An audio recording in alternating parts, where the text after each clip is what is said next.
நம்ம போன கிளாஸில் இஆர்பி பற்றி சிஆர்எம் பற்றி ஆரம்பித்தோம். இஆர்பி பற்றி ஆரம்பிக்கலாம்னு வச்சுட்டு இருந்தேன். Lavanya would have completed some of the core concepts of software testing. இன்னைக்கு after my session, Kaushik will be taking the class on automation. So I want to give a brief introduction about automation. Tomorrow I will continue with ERP. அதுக்கு முன்னாடி few people asked who are we, what are we, நீங்கள் என்ன organisation கேட்டிருந்தாங்க.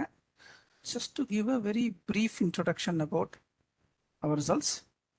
I'm just sharing my screen. Hope my screen is visible. So நாங்கள் we are doing this training as part of our corporate social responsibility. We are a CSR partner to non-முதல்வன். எங்களுடைய trust பேர் open mentor trust. Open mentor aims at every day is a learning day. Anyone can learn for free. இதுதான் எங்களுடைய motto. We conduct two major programs, கல்வி சக்தி and வித்யா சக்தி. கல்வி மட்டும்தான் எல்லாருக்கும் always கை கொடுக்குற விஷயம். இந்த கல்வி சக்தியில் என்ன பண்ணுறோம்னாக்க 5th to 12th grade ஸ்டூடெண்ட்ஸுக்கு everyday evening live online coaching கொடுக்குறோம். தமிழ்நாட்டில் ஒரு 130 சென்டர் இருக்குது எங்களுக்கு. வில்லேஜஸ் எல்லாமே ரூரல் சைடில் தான் பண்ணுறோம். உத்தரப்பிரதேசத்தில் 100 சென்டர்ஸ், அண்ட் தென் அருணாச்சல பிரதேசத்தில் 10 சென்டர்ஸ். இப்போ கர்நாடகாவில் 20 சென்டர்ஸ் ஆரம்பிக்க போகிறோம். Very soon will be crossing 500 centres across India. ஸ்ரீலங்காவில் ஒரு 10 சென்டரில் நடத்துகிறோம். என்னன்னாக்க ரூரலில் இருக்கிற குழந்தைங்களுக்கு டியூஷன் படிக்கிறதுக்கு வாய்ப்பும் கம்மியாக இருக்குது. டீச்சர்ஸும் சிட்டிஸில் போயிடுறாங்க அல்லது டவுனுக்கு போயிடுறாங்க. ஆனால் ஆன்லைன் மூலமாக எப்படி நம்ம இப்போ பேசுகிறோமோ அந்த மாதிரி ஈவினிங் டியூஷன் சொல்லி கொடுக்குறோம். இதனுடைய டைம் டேபிள் பார்த்தீங்கன்னாக்கா எல்லாத்துக்கும் ஒரே ஒரு ஜூம் லிங்க். எங்கள் சென்டரில் இருக்கிறவங்கலாம் இந்த ஜூம் லிங்க்கில் ஜாயின் பண்ணிடுவாங்க. Others also can join. Open link தான் அது. 5th to 9th என்னைக்கு எந்தெந்த டயத்தில் நாங்கள் கிளாஸ் எடுப்போம் அப்படிங்கிறதையும் கரெக்டாக போட்டுட்டோம். அதே மாதிரி 10, 11, 12க்கு ஒரு ஸ்டாண்டர்ட் லிங்க் கொடுத்து அவங்களுக்கு maths and physics and science இது எப்படி சொல்லிக் கொடுக்கறது, எப்படி கற்றுக்கணுன்னாக்க டைரெக்டாக இங்கே யூடியூப் சேனல் இருக்குது. அவங்க ஜூம்க்கு வர வேண்டாம், யூடியூப் சேனலுக்கு டைரெக்டாக போயிடலாம். இங்கே லைவ் போனாங்கன்னாக்க லைவ் செஷன் எதாவது நடந்துக்கிட்டு இருந்துச்சுன்னா இங்கே மேலே வந்துடும். இதில் நிறையா ஸ்கூல்ஸ்லேருந்து ஜாயின் பண்ணுறாங்க. ஸோ இதுதான் நாங்கள் பண்ணுற கல்வி சக்தி அப்படிங்கிறதுடைய எய்ம். இதில் முக்கியமாக நாங்கள் என்ன சொல்லிக் கொடுக்குறோம் அப்படின்னாக்க, ஒரு சயின்ஸ் அல்லது மேத்தமேட்டிக்ஸ் புரிஞ்சுக்கணும் அப்படிங்கிறவங்களுக்கு ஒரு குயிக்காக அதை மட்டும் காமிக்கிறேன். There are lot of simulation software நீங்கள் பார்த்துருப்பீங்க. பட் ஸ்கூல் லெவல்ஸில் சிமுலேஷன் சாஃப்ட்வேர் ரொம்ப கம்மி. அவங்களுக்கு நிறைய டீச்சர்ஸ்க்கே தெரியாது. மோஸ்ட் ஆஃப் த டீச்சர்ஸ்க்கு தெரியாது. ஃபார் எக்ஸாம்பிள், நான் இப்போ ஒரு சர்க்கியூட் பில்ட் பண்ணணும். 7th ஸ்டாண்டர்டா 8th ஸ்டாண்டர்டா 9th ஸ்டாண்டர்டா எக்ஸாக்டாக தெரியல. ஒரு சர்க்கியூட் போடணும் அப்படின்னாக்க சிமுலேஷன் இருக்கு. அனிமேஷன்னா என்னென்னா அது ஒரு video, forward, rewind, stop, start இதுதான் பண்ணலாம். அதில் இன்ட்ராக்ட் பண்ண முடியாது. This is fully interactive. For example, நான் இப்போ ஒரு பேட்டரி எடுக்கிறேன், ஜஸ்ட் ட்ராக் அண்ட் ட்ராப். இது எத்தனை வோல்டேஜ், வோல்ட்மீட்டர் எடுக்கிறேன், இப்படி வைக்கிறேன், 2 எண்டில் வைக்கிறேன், 9 voltsனு காமிக்கிறேன். ஸோ இது ஒரு செய்முறை. This is called experiment. இப்போ 2 பேட்டரியை சீரியல் கனெக்ஷனில் போடுறேன். சீரீஸில் போட்டாக்க 9 + 9 18 volts வரும். இந்த ஒரு சின்ன எக்ஸ்பெரிமெண்ட்டை rather than showing animation, if you do it, people can do it. இதை நான் சர்க்கியூட்டே பில்ட் பண்ணலாம். இந்த பேட்டரியோட ஒரு எண்டில் I am connecting the wire, I am connecting the switch, I am taking a bulb, இந்த பல்போட இதை கனெக்ட் பண்ணுறேன், இன்னொரு ஒயர் எடுக்கிறேன், I am connecting this, நான் சுவிட்சை போடுறேன். என்னாகும், Let us see. When I switch it on, bulb எரியறதுக்கு பதிலாக பேட்டரி எரியுது. ஏன்னாக்க நான் ஷார்ட் பண்ணிட்டேன். I connected both the ends to both the wires to the same end. Whereas பல்பில் இந்த எண்டு ஒன்று இருக்கும், இந்த எண்டு ஒன்று இருக்கும். இப்போ நான் switch போடுறேன். பாருங்க, பல்ப் எரியுது. Just note down the length of the rays and brightness of the rays. இப்போ ரெண்டு பேட்டரியில் இப்படி எரியுது. Now I am adding one more battery. இப்போ போடுறேன், இன்னும் கொஞ்சம் பிரைட்டாக எரியுது பாருங்க.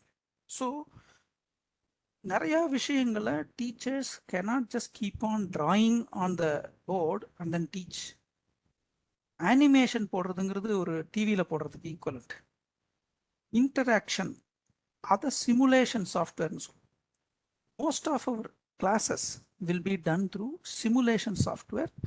ஸோ பசங்களுக்கு ஈஸியாக புரியும். இது இந்த ஒரு எலக்ட்ரிக் சர்க்யூட், இந்த ஒரு லிங்கை வச்சுக்கிட்டு 6th ஸ்டாண்டர்ட்லேருந்து engineering college 4th year வரைக்கும் நடத்தலாம். நீங்கள் இங்கே பார்த்தீங்கன்னா ரெசிஸ்டர், கெப்பாசிட்டர் எல்லாமே வரும், ஃபியூஸ் எல்லாமே இருக்கும். ஸோ நம்ம என்ன வேணால் பண்ணலாம் அதை வச்சுக்கிட்டு. So this is the way our Kalvi Sakthi does. So this is a brief introduction about us. This is all done through corporate social responsibility through our open mentor trust. இதுதான் எங்களுடைய brief background. How do you like? அந்த simulation நல்லா இருந்துச்சா அப்படி இருந்துச்சுன்னா கை தூக்குங்க பார்ப்போம். and raise your hands. I'll share the link. See, there are simulators for microprocessors, there are simulators for civil, there are simulators for electrical, mechanical, generator simulator, chemical simulator. There are so many simulators. I want to make a logic circuit, there is a simulator. Okay, so the whole world is moving towards this kind of technology based learning. Kalvi Shakti aims that technology intervention in education is a must. அதுதான் நாங்கள் பண்ணிட்டு இருக்கோம். Let us see whatever we can do for give it back to the society, because we are in this position because of the society. As simple as that. Okay, இப்போ நம்ம கிளாஸ்க்கு வருவோம். Today the first thing I want to show is that before I go to automation, there is a concept called compatibility testing. Screen share பண்றேன். Okay, in the link I just go back, fetaure and the open link நான் உங்களுக்கு share பண்றேன். This will be easy for you.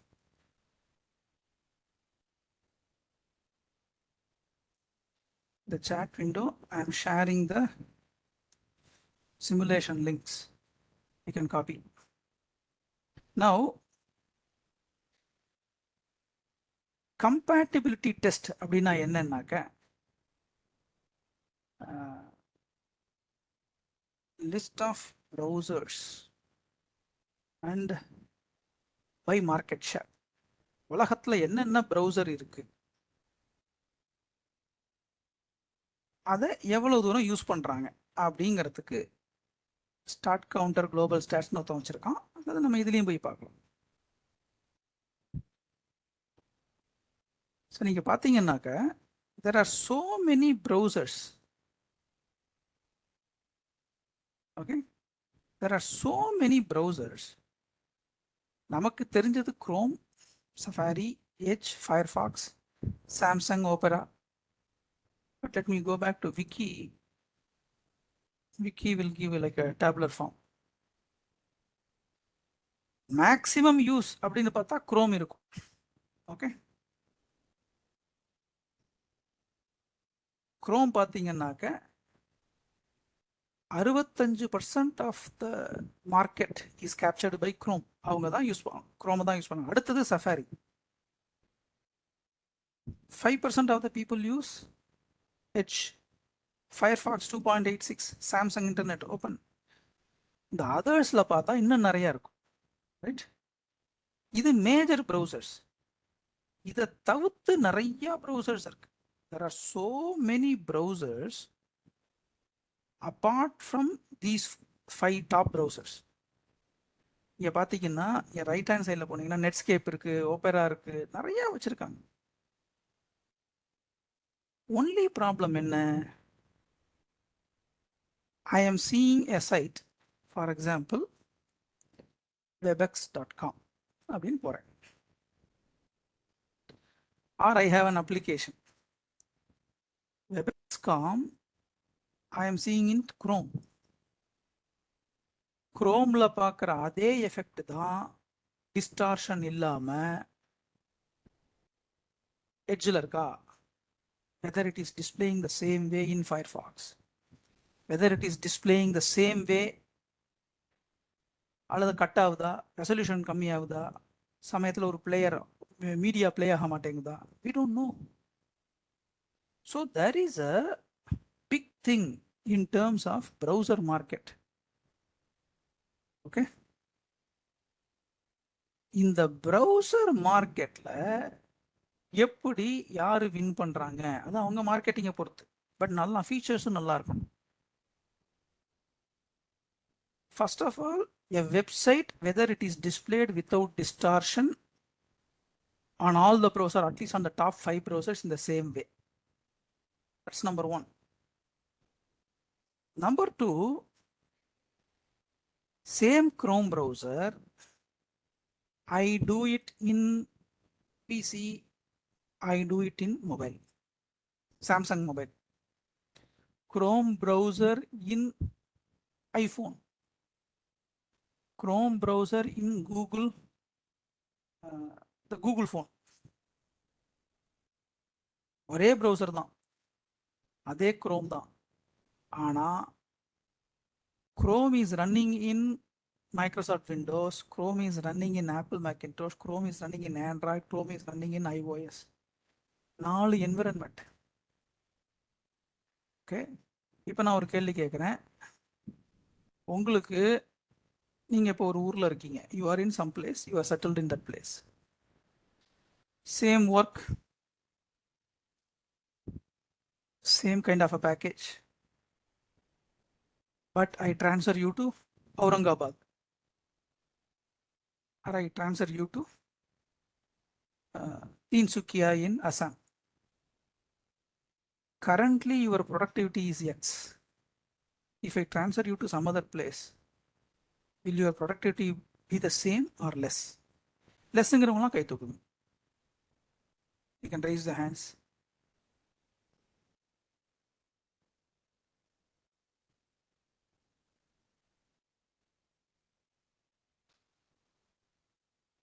ஏன் அப்படின்னா environment changes.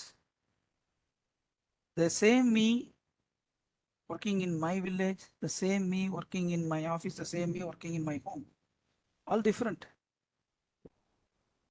Though the work or the software remains the same, when the environment is changing, productivity will go less. Same way, softwareலையும் same Chrome தான், ஆனால் லைனக்ஸுக்கு வேற installer, மேக்குக்கு வேற installer, விண்டோஸ்க்கு வேற installer, மொபைலுக்கு வேற installer. It's a different product. Brand தான் same, binary is different. Will it work the same or not தெரியாது, செஞ்சு பார்த்தா தான் தெரியும். இது ஒரு பிரச்சனை.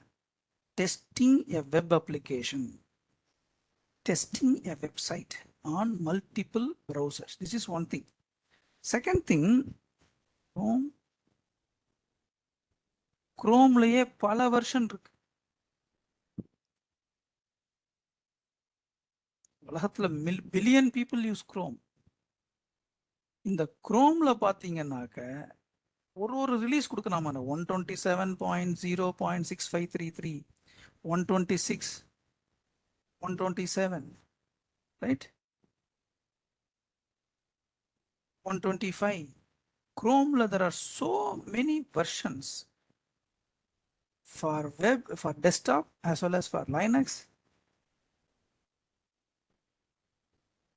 Usually top 5 versions or top 10 versions உலகத்துல எல்லாத்துலயும் இருக்கு. If there are billion people using Chrome, most people will be using the latest. At least 20% will be using the current -1 version. At least 5% will be using current -2. இந்த மாதிரி top 10 versions use பண்ணிட்டு இருப்பாங்க. Same your website, same application, Chrome version 128 work ஆகுதா, Chrome version 127 work ஆகுதா தெரியாது. No guarantee that Google gives. Guarantee கொடுக்க வேண்டியது நம்ம, whoever is creating that.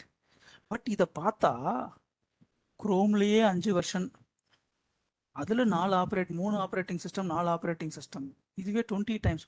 ஒரே சைட்டை திருப்பி திருப்பி 20 டைம்ஸ் பார்க்கணுமா? That's a problem. இதுக்கு தான் there are tools. If you look at it, browser stack அப்படின்னு ஒருத்தர் வச்சிருக்காரு. There are many sites like this, many tools like this. The browser stack, you can register, you can get it for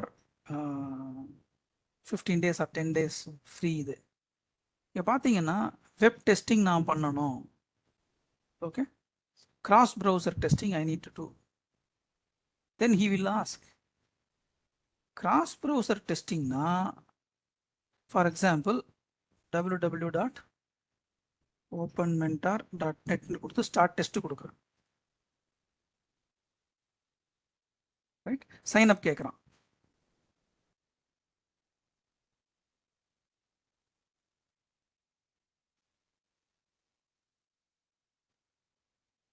நான் கொடுத்துட்றேன். Okay. Of course, he wants to have some sign up. Okay. நீங்க sign up பண்ணி பாருங்க. Password I don't want to give here. Okay. What they want to do is they have got a whole lot of browsers in cloud, whole lot of devices in cloud. இது ஃபுல்லாவே they have automated. Okay. I think unless you features பார்த்தீங்கன்னு வச்சுங்களேன், if you go to the features, எவ்வளவு browser இது பாருங்க, 3500 browser combinations, old version, new version, Edge, Safari, iOS, Android, இப்படி காம்பினேஷனை போட்டுக்கிட்டே போனோம்னாக்க it will be mind boggling. ஏன் இதை டெஸ்ட் பண்ணணும்? why should I test it? உங்களுக்கு வந்திருக்கிற one customer, he imagine that you have got a e-commerce site. In that site 1000 people are using Microsoft Edge. அந்த மைக்ரோசாஃப்ட் எட்ஜில் மட்டும் இந்த ப்ராடக்டோட ஃபீச்சர்ஸ் சரியாக டிஸ்பிளே ஆக மாட்டேன், இந்த பிக்சர் இஸ் நாட் குட், அவங்க வாங்க மாட்டாங்க. So they will go to your competitor site, you will lose business. Globally launched sites, all famous sites, and millions of people are coming to your website or web application or e-commerce site to buy, or banks to buy, do transactions. It is your responsibility to test on multiple browsers and multiple versions. இதை மேனுவலாக பண்ண முடியாது. அதுக்காக தான் they have got a lot of டிவைசஸ்லாம் cloudல போட்டு test பண்ணுறாங்க. Okay, so this is one area called compatibility testing. That means same software but being used in various browsers, in various operating systems, in various mobile devices. Will it display in the same consistent way or will it display in the wrong way? தெரியாது. Only way that you can do is do it and then certify. This is a laborious task, time taking task. அதுக்காகத்தான் இந்த compatibility testing அப்படிங்கிறதே ஒரு தனி area, it's a separate area. இதுல இன்னொன்று இருக்கு, இங்க கீழே வந்தீங்கன்னு வச்சுங்களேன், there is a, நான் வந்து small monitor, I have a long monitor, big monitor. மானிட்டர்ஸ்லேயே பல வெரைட்டிஸ் இருக்கு. Screen resolution 1200 screen resolution, 1500 screen resolution, 1800 screen resolution. How can I test a combination of browser, versions, operating system, screen resolution? Again, operating system version, Windows 10, Windows 11, Android latest -1, Android latest -2. Then the combination of பைத்தியம் பிடிச்சிடும். This is a separate area. There are tools. Manually பண்றது ரொம்ப கஷ்டம். So we have tools. The browser stacking நம்மளுடைய actual training பார்ப்போம். If anybody is interested, just go and sign up for free trial. They will give for 15 days, I think 15 days or 10 days free trial. This is an image. This is a very, very good tool. Without tools, compatibility testing will be very, very laborious, time taking. நம்மள்ட்ட ஆளும் கிடையாது, டைமும் கிடையாது. So use tools. Is this concept of compatibility testing clear to you? If so, can you please raise hands?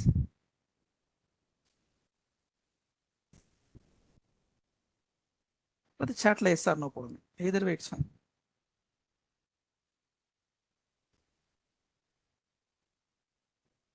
Great.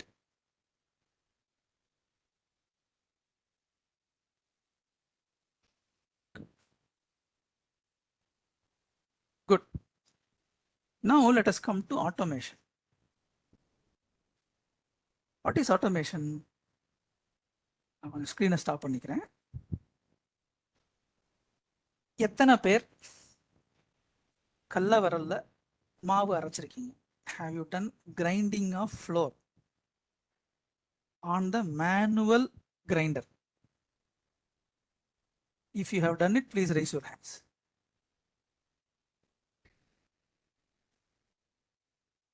Okay, good. What is happening in the manual grinder?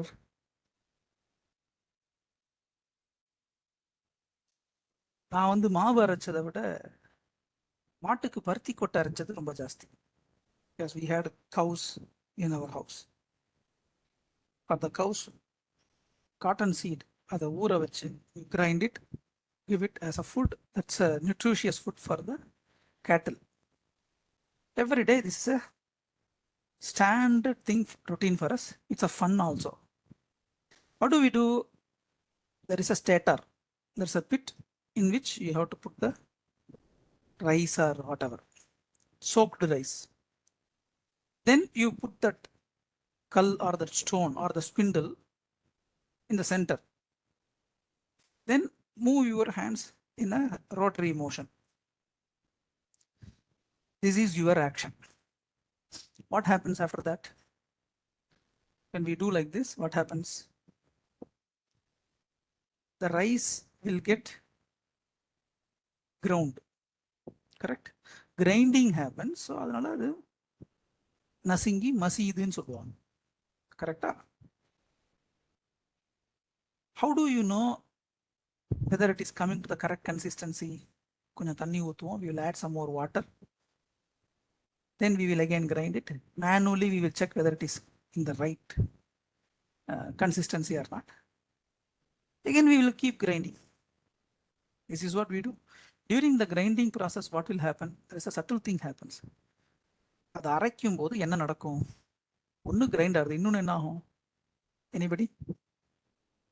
You can type the answer in the chat. When you are manually grinding, what will happen? What will happen to the rice or wheat or whatever? It is getting ground. That is one part. Other part, it will come out. On the pit of it will come out. So what you will do? One hand you will do, other hand you will do, put it inside the pit. So there are two actions you do. One is you grind, rotary motion. Another thing is this way. Whichever part of the rice that is coming out, you just push it back to the pit so that it gets ground again. There are two actions you do. Now, when it is getting automated in the grinder, what happens? We have Sumit grinder, butterfly grinder, Shanta tilting wet grinder. So many grinders are there. What do they do? Do they do anything different? No. What they do is, rather than we manually grinding the central stone, the central stone is static. The basin start revolving. What was the stator, which is in static position in manual grinding, has become the rotor in automatic grinding. What was the revolutionary force within in manual grinding that has become static in the central place? So they replaced our right hand action in the grinding, replace பண்ணிட்டாங்க automation in grinder. But left hand also used to do that. No, the flour that comes out of the pit, you will push it back to the pit. In grinder, what happens? What makes that go back to the pit? Have you noticed it? Can you tell the answer in the chat?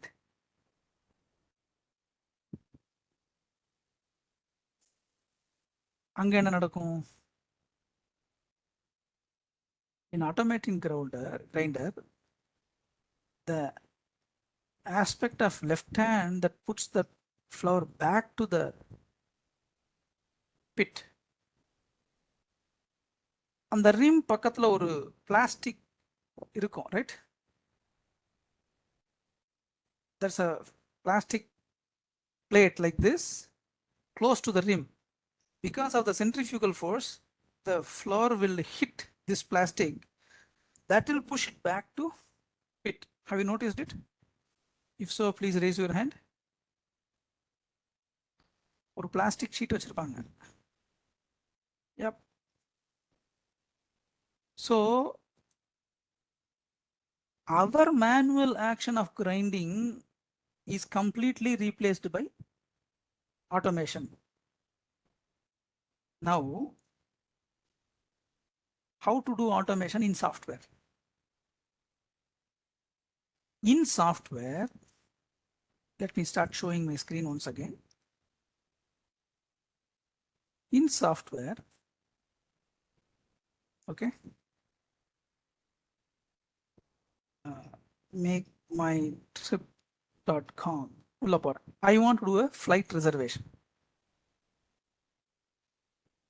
Reservation பண்ணனும்னா you have seen the test cases, right? Test case there are test steps. That is the thing that you do as a tester. You do that. What do you want to do? Do you want to book flights or buses or cabs or hotels? Now I want to say I want to do flight reservation. In flight reservation, what do you do? Round trip வேணும் உனக்கு. Yes. I am a senior. அதுக்கப்புறம் from where to where? Delhi to Mumbai. I choose the from and to. Departure date I select. Return day I select. How many travelers and class I select. What exactly I do as a test step? It is like this. First step. Steps to reserve.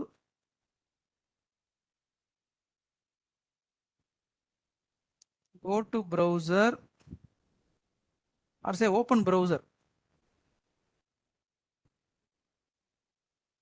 Open browser. 2. Type makemytrip.com and hit enter. This is a manual action. Third, select flights. The select நம்ம சொல்றோம். The selectங்கிறது என்ன? Click flights. 4. Select from airport. 5. Select to airport. Select start date. Select return date.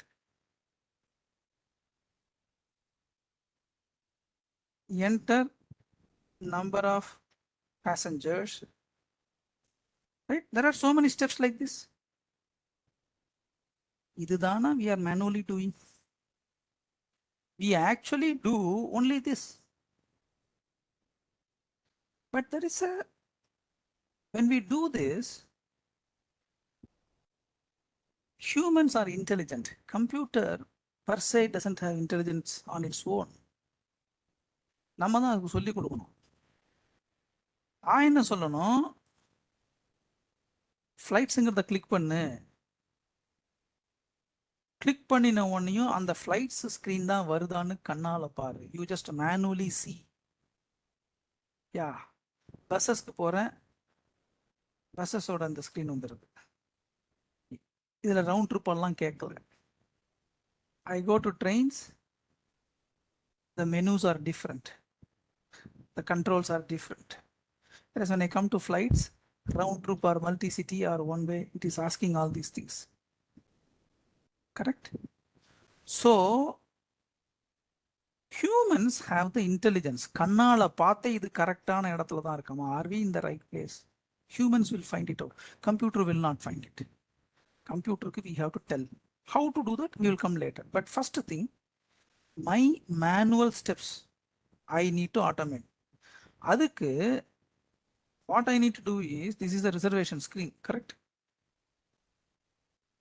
When I say open browser, this is a click action, right? Open browser, Chrome, this is equivalent to the open browser. நான் அப்படியே எழுதலாம், click on, அதாவது double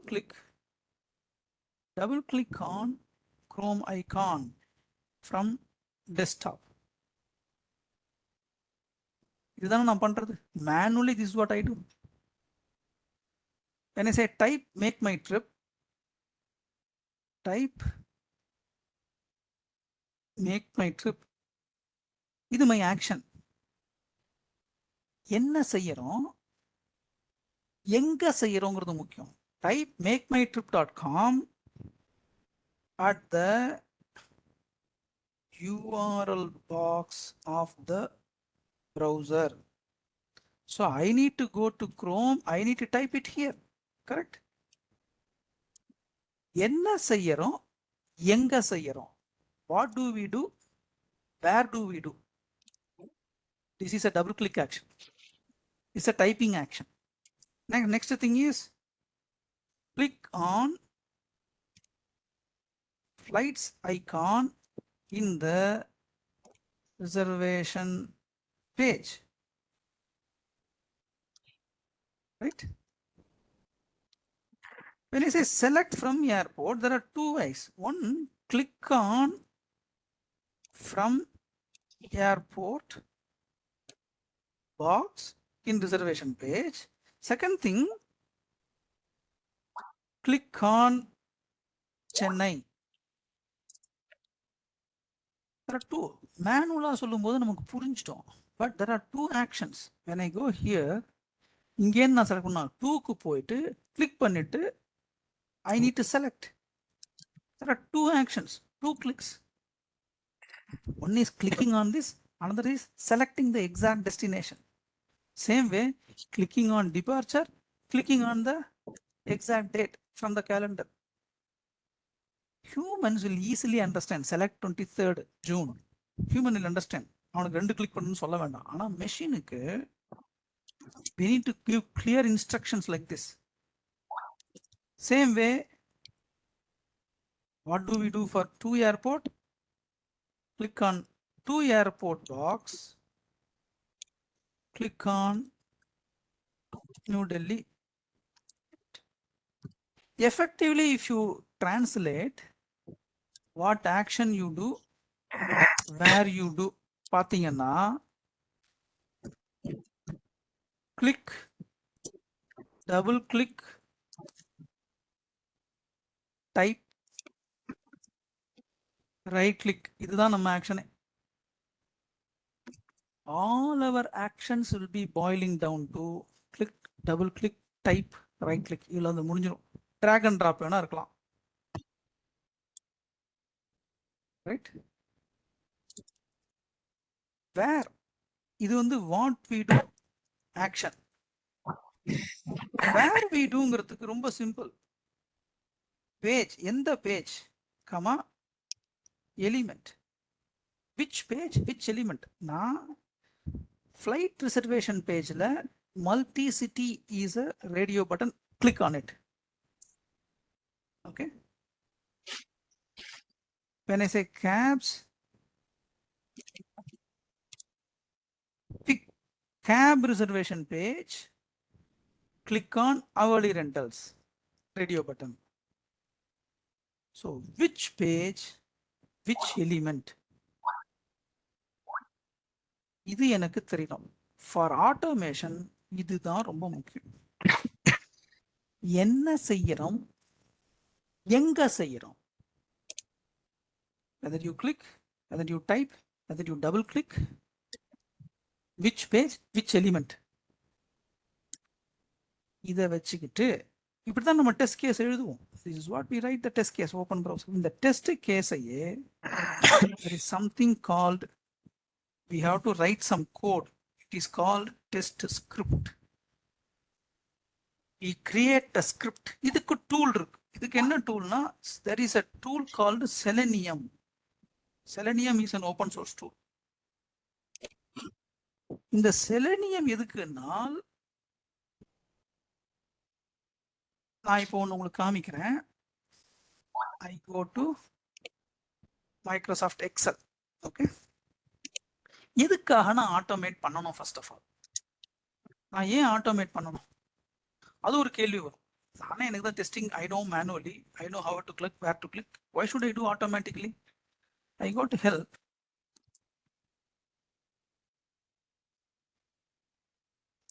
This is Microsoft.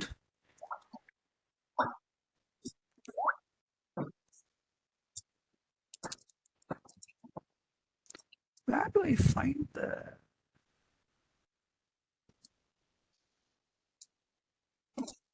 version of it? File.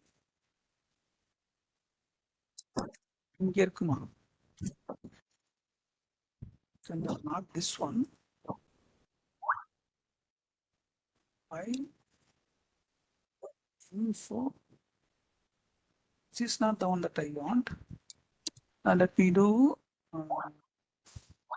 I don't know where exactly the version information now stored. Let me go to Notepad. If you go to Notepad,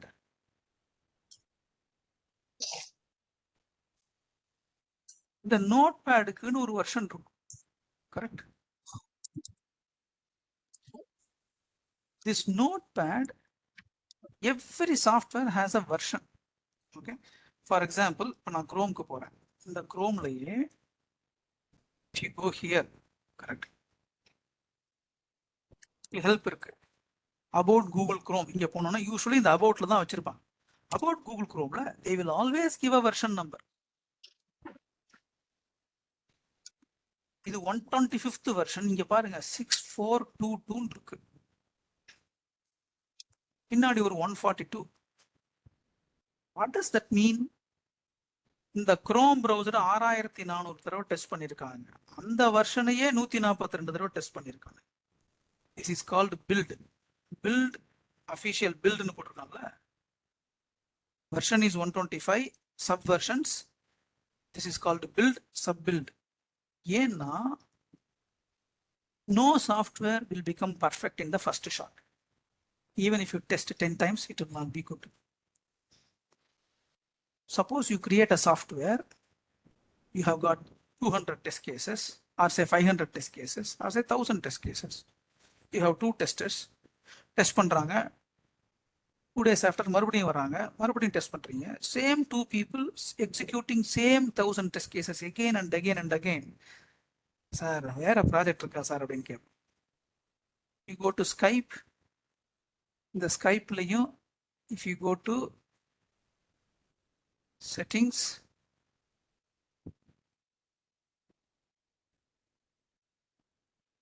about இருக்கா, இங்க பாருங்க, Skype version 8.119.201 இந்த வெர்ஷன்ல இத்தனை தடவை திருப்பி test பண்ணிருக்காங்க. 1000 times மேனுவலா பண்றதெல்லாம் ரொம்ப கஷ்டம். So if at all you want to have efficiency, rather than humans doing the testing, you create one other program to test your program. So what is the fundamental of automation? Use a program to test another program. But இந்த program எழுதணும்ல, இதை எழுதுறவரும் programmer, இதே tester. The test automation, the programming will come into picture. மேனுவலா நான் பண்றதுக்கு பதிலா program மூலமா பண்ணுவேன். ஏன்? ரிப்பீட்டடா டெஸ்ட் பண்ணிக்கிட்டே இருக்கணும். Every day you have to keep on testing. That's called the regression testing. Yesterday you find some mistakes, they fix it today, you test it again, correct? This is very important. Continuous testing again and again and again is very important for the software. இத பண்றதுக்கு we cannot manually do. Every day மாவு அரைக்கிறதுக்கு ஒரு grinder வாங்கி வச்சிடலாம். That is the thing. But what these testing tools do is nothing but you click, instead of you clicking அது click பண்ணும், அதுவே டபுள் கிளிக் பண்ணும், அதுவே டைப் பண்ணும். நீங்க ஒரு பேஜுக்கு போ, எலிமெண்ட் போன்னு கண்ணால பார்த்து கையால செய்யறதுக்கு பதிலா that tool will automatically go to that page, that element, and then click. If you provided, you give the instruction to that tool. One of the tools is called Selenium. This is an open source tool. இதுதான் ஆட்டோமேஷனோட கான்செப்டே. Use a program to test another program so that you can repeatedly do again and again and again, which is nothing but regression testing. In the concept clear? Is this concept clear? If so, can you please raise hands?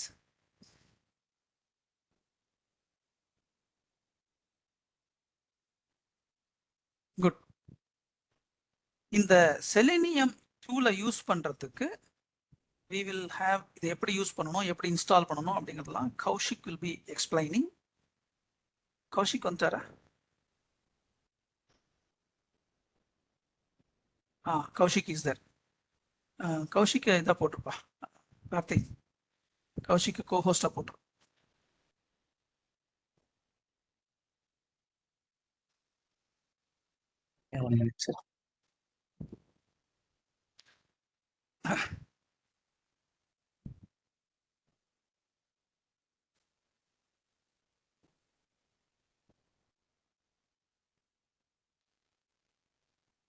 Kaushik is the person will be talking about Selenium, and Kaushik is the person who actually tested Arogya Setu and Covin platform for the performance. And Kaushik has done a whole lot of testing for the government of Tamil Nadu. ரீசெண்டா சொல்ல போனோம்னாக்க மகளிர் உரிமை தொகை அந்த app இருந்தது இல்லையா, கிட்டத்தட்ட 30,000 பிளேஸ்ல இருந்து they were registering. That app was tested by Kaushik before it got released to the public. Roughly about 1.1 crore people are benefiting. And Kaushik is almost there. He's finishing his doctorate in machine learning and AI in IIIT DM Kanchipuram. He is a testing expert as well as our data expert.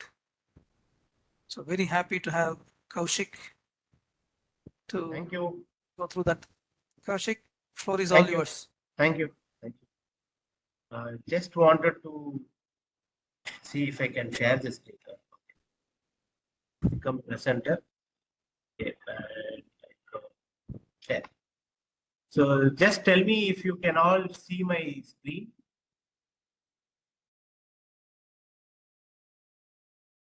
Sorry. Yes, sir, visible. Yes, thank you. Okay, so today we will. Okay, is my voice audible? Yes, sir, Okay. audible, sir. Thank you. Okay, so right now Nagarajan would have given you an intro on what is automation testing, why do we need automation testing, right? And what are all the various tools available for automation testing. We would have given you a brief idea on what are all different types of automation tools available. So if you look at the market, there are variety of automation tools. Some tools are paid tools, some tools are open source. But if you look at the industry right now, a majority of the organizations use Selenium. Selenium is an open source software testing tool. Okay, so this Selenium will help us in doing automation. So Selenium is an open source test automation tool. Okay, so with Selenium, so first basically let us try to understand what is automation. Okay.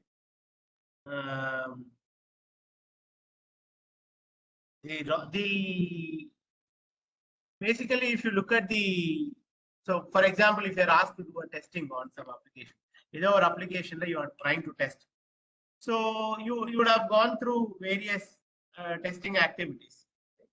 So in that you have, let's say you are having an application where you want to register as a user. So what you will do, you will go to a web page, you log in, then you will enter your username, password, email ID. Suppose if you give a wrong email ID, it will tell that your email ID is invalid. Like that, there are different type of test cases that are possible. You can give wrong email ID, wrong password, email ID correct, wrong password. Let's assume that password has to be 8 characters. You might have to test it with 7 characters also to say test if it is not working. So if you look at it, there is a lot of work that is repeatedly done.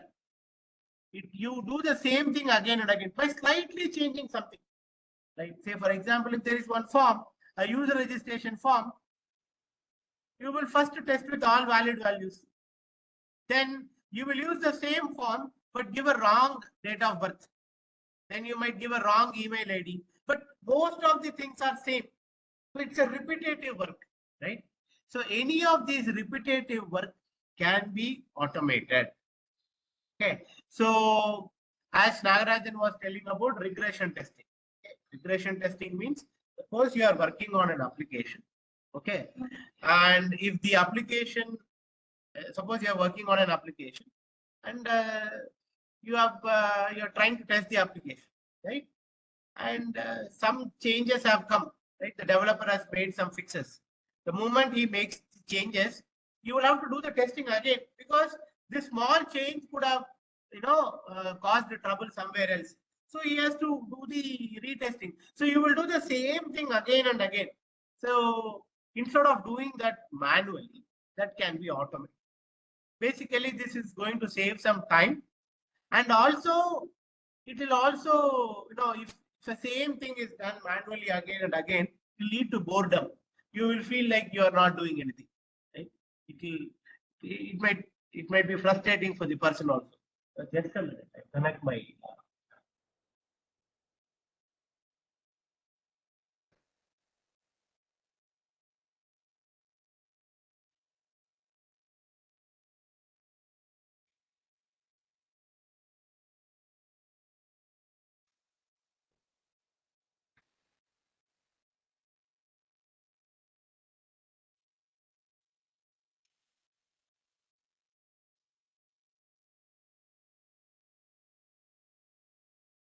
Okay, so as I said, anything that is repeated again and again we will basically be able to do an automated testing. Now let me show you what exactly it is. Okay. Now for this, what we will do is we will use a tool called Selenium. Okay. This tool is named Selenium for an interesting reason. Somebody can find out why it is named Selenium. I'm not going to tell you now. Why is it named Selenium? Because there's a very interesting story. Okay, you can try finding out. Okay, try finding out why is it named Selenium. But as of now, I'm not telling you. Okay. So when we meet next week, right, at Chidambaram, right, or at Vellore, we will basically discuss this. Okay. Anyways, coming back to the point, now we are going to automate a particular application. Okay.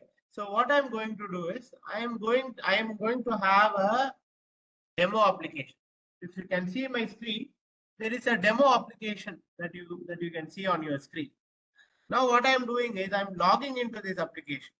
Admin, login, right? Then here I come and say, okay, items. Okay. So when we are giving the project to the students also, we will give them one web application. Okay. We will give them one web application and we will also give them some test cases to be automated. It is always important that you should have some test cases for automating, because unless until you have ready test cases, the person who is automating will not know what to automate. Okay, so it is very, very important that the person is very familiar with the functionality. Okay, you cannot simply go and do automated testing directly. First, you need to have a functional familiarity of the application. Once you have functional familiarity of the application, write down the test cases that you have to automate. Once you have written the test cases, then you will start automating. So for all the faculties here, who are all very experienced, who already know most of these topics that I'm talking about, just trying to tell you how to evaluate the students based on for this particular project. So what we will do is, for this particular project, we will basically enable, we will give them one sample application, not this application. We will give some other application. We will ask them to write test cases first. Okay. So then we might even review those test cases and then ask them to automate. Or some cases we will give the test cases and ask them to automate. Okay. So basically the students by the end of the course will automate a particular application and they will show you the demo of what they have automated. So in that you can ask some very important questions like, what is regression testing? How is test automation helping you in doing regression testing? Okay, you can ask questions like, how much time it has saved. For example, if a person has done really good automation, he would know how much time manually it will take.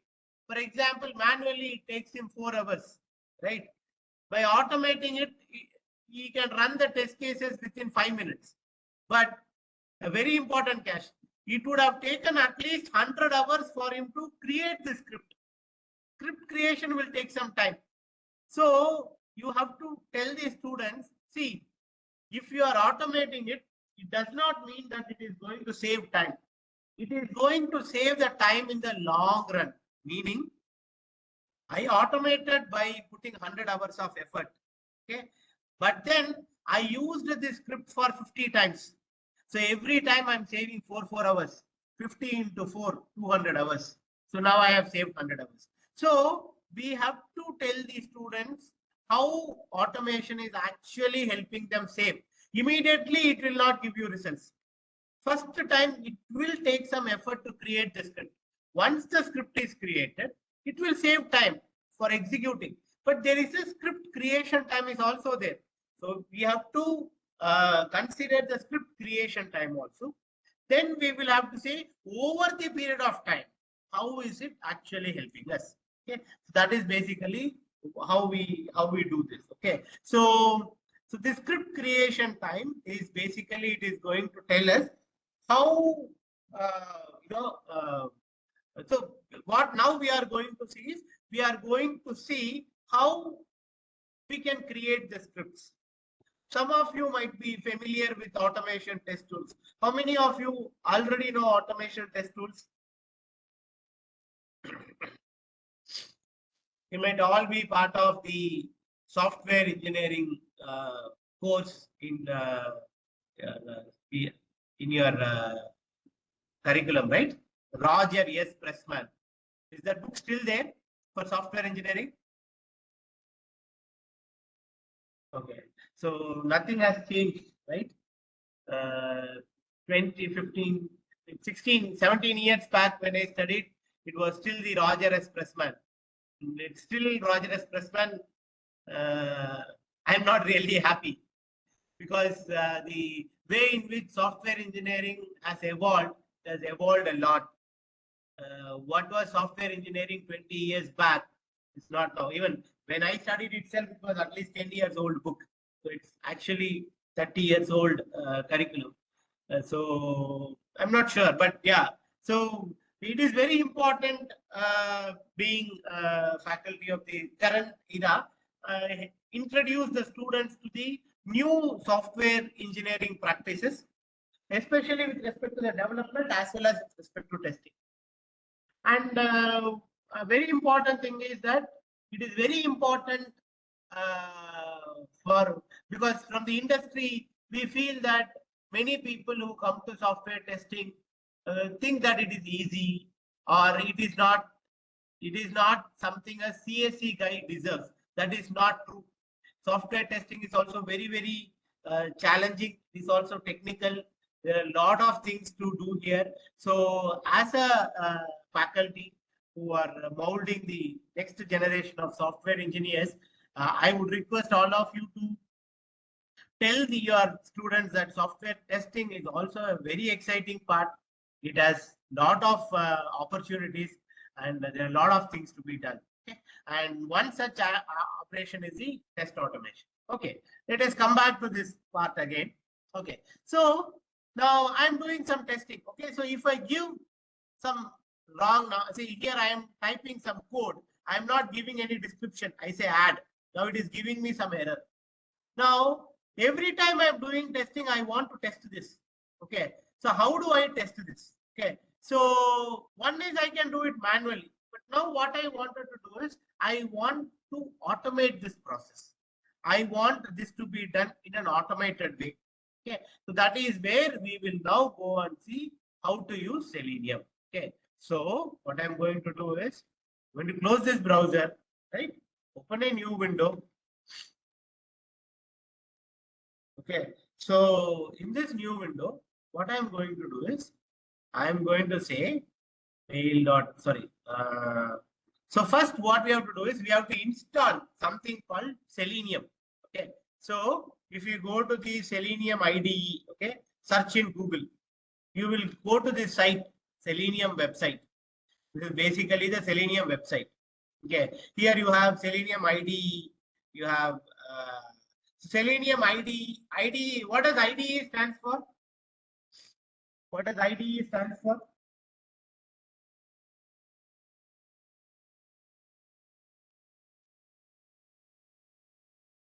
What does IDE stands for?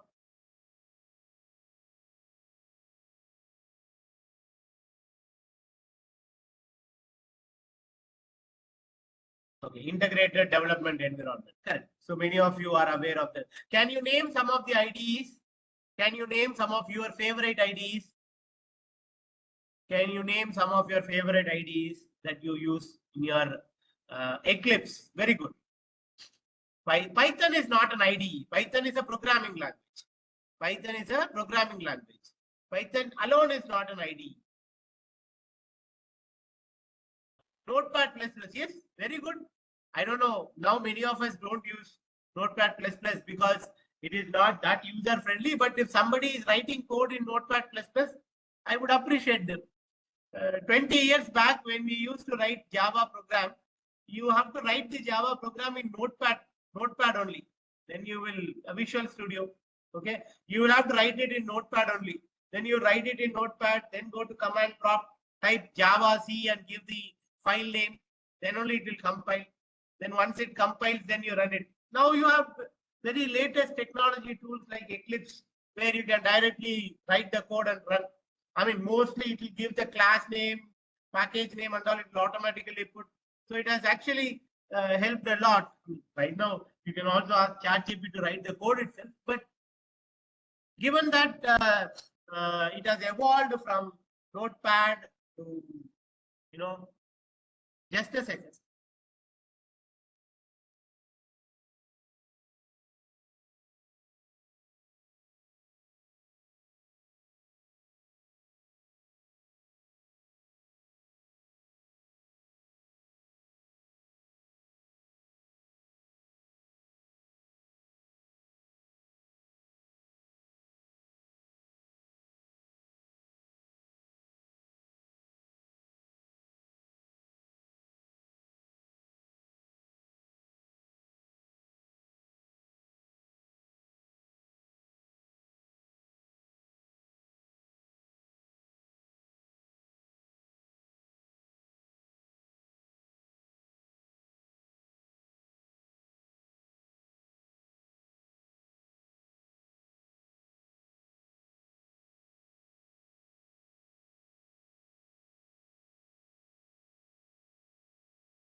Sorry, I had a call from YouTube.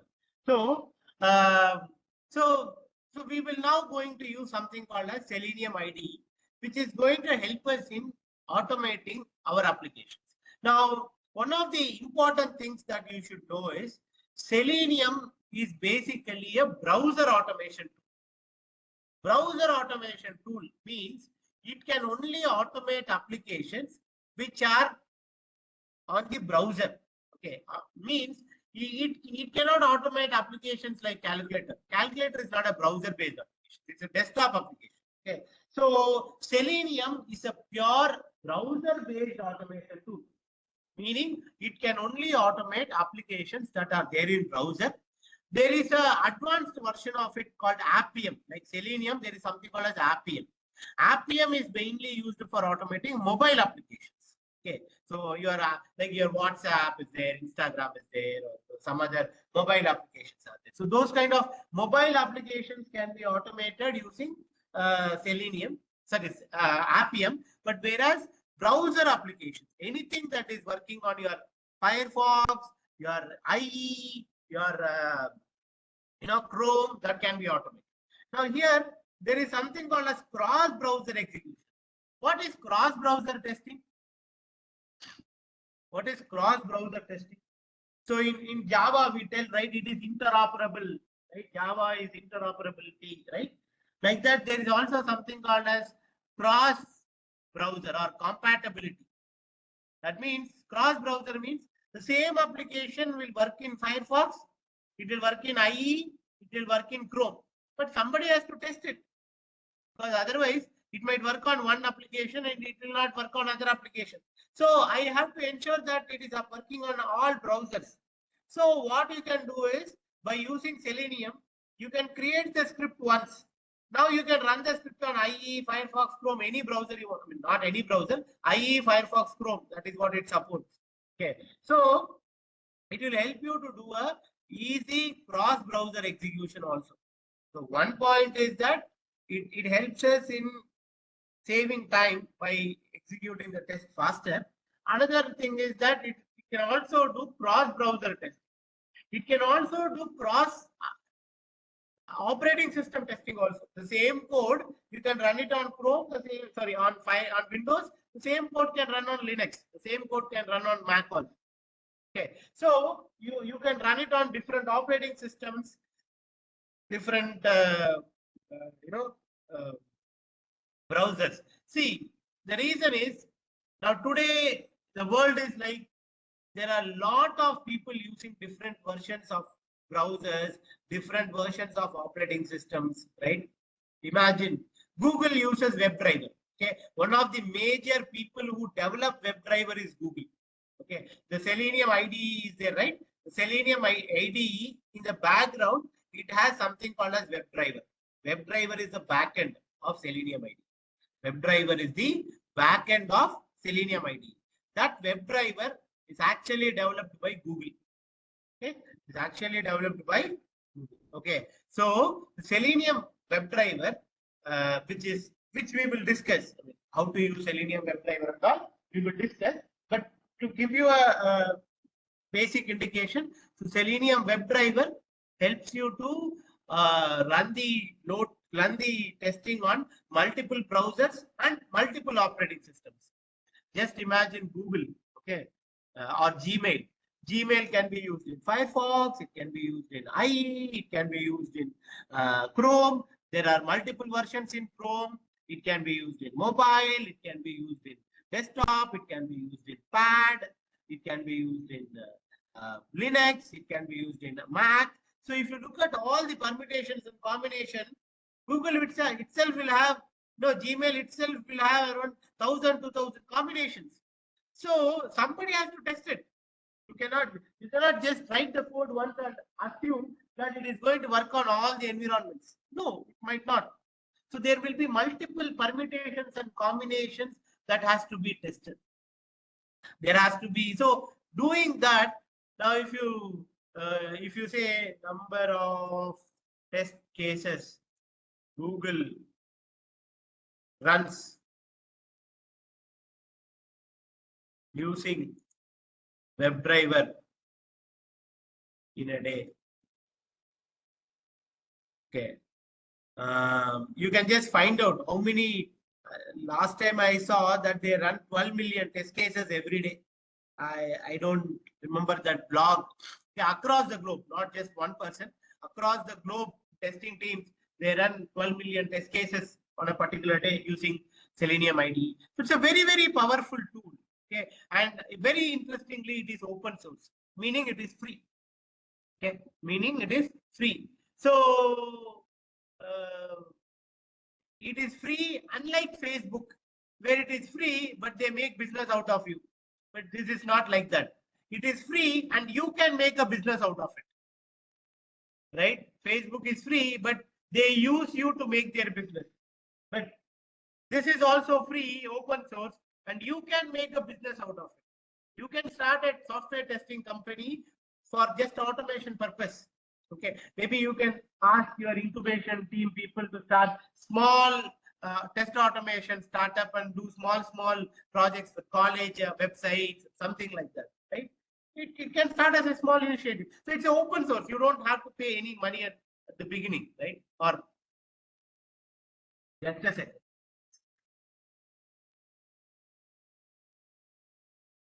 Hello?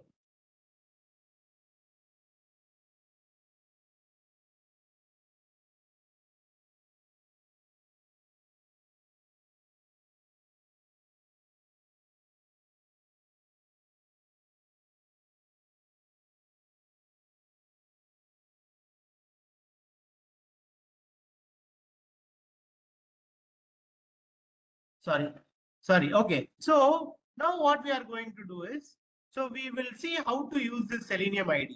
First, for this, we have to install Selenium IDE in your browser. This Selenium IDE can be installed on Firefox or it can be installed on Chrome only. But in Edge, it is still not that stable. Okay, so don't try in Edge, but you can try it in Firefox as well as in Chrome. Okay, so how do you install it?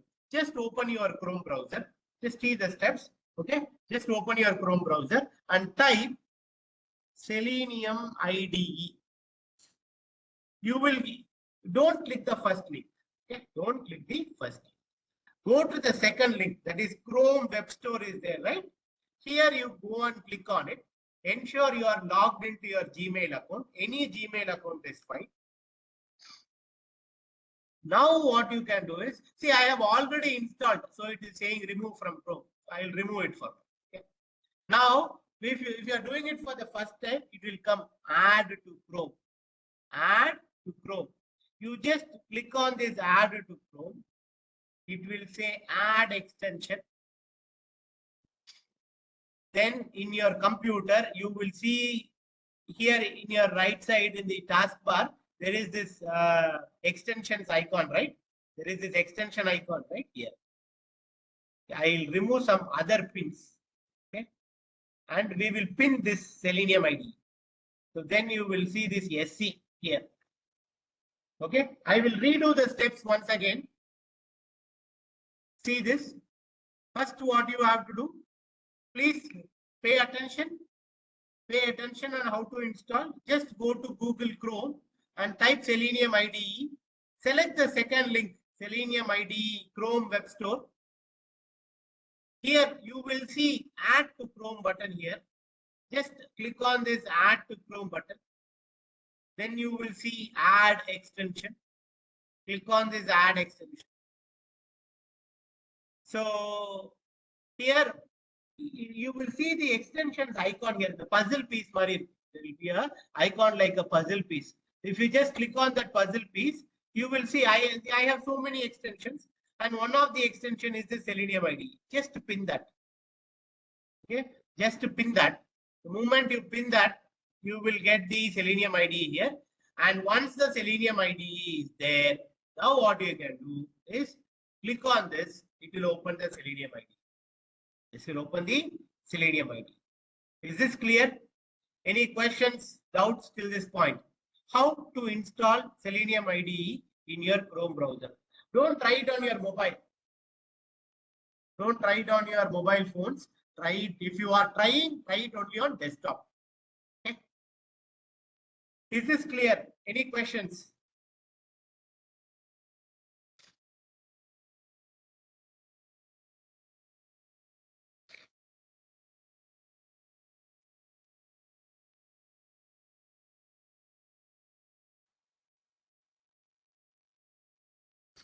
Okay.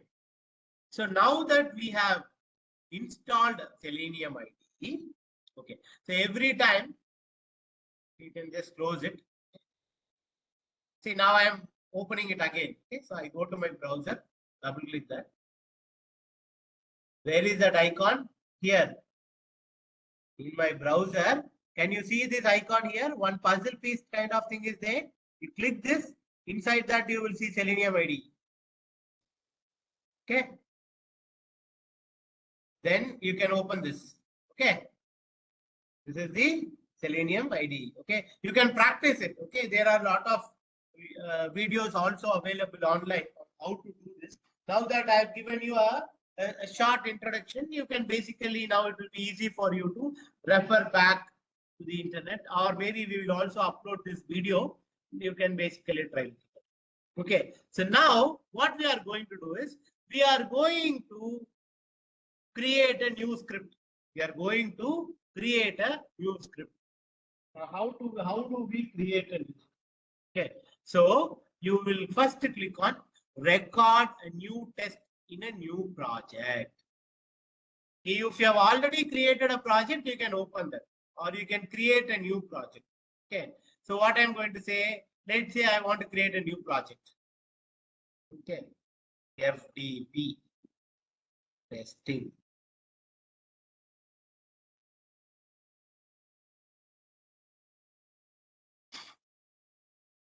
Okay. So this is the Selenium IDE. You can double click it. First, let us get familiarized with this. Okay. Let us get familiarized with this. Also, when students are coming for evaluation, please ask them what each of these means. I mean, we will also tell you what each one of them means, but you should also be familiar with this. Okay. So this is basically your project. Under one project, there can be multiple test cases. Under one project, there can be multiple test cases. And all these test cases are listed here. Okay. So now there is one untitled test, meaning it is no title. Okay. So when you say rename, okay, you can say EC_001, test case 1. Okay. Like that, you can create one more test case also. Here there is this plus button. Okay. There is this plus button, using which you can create one more test case.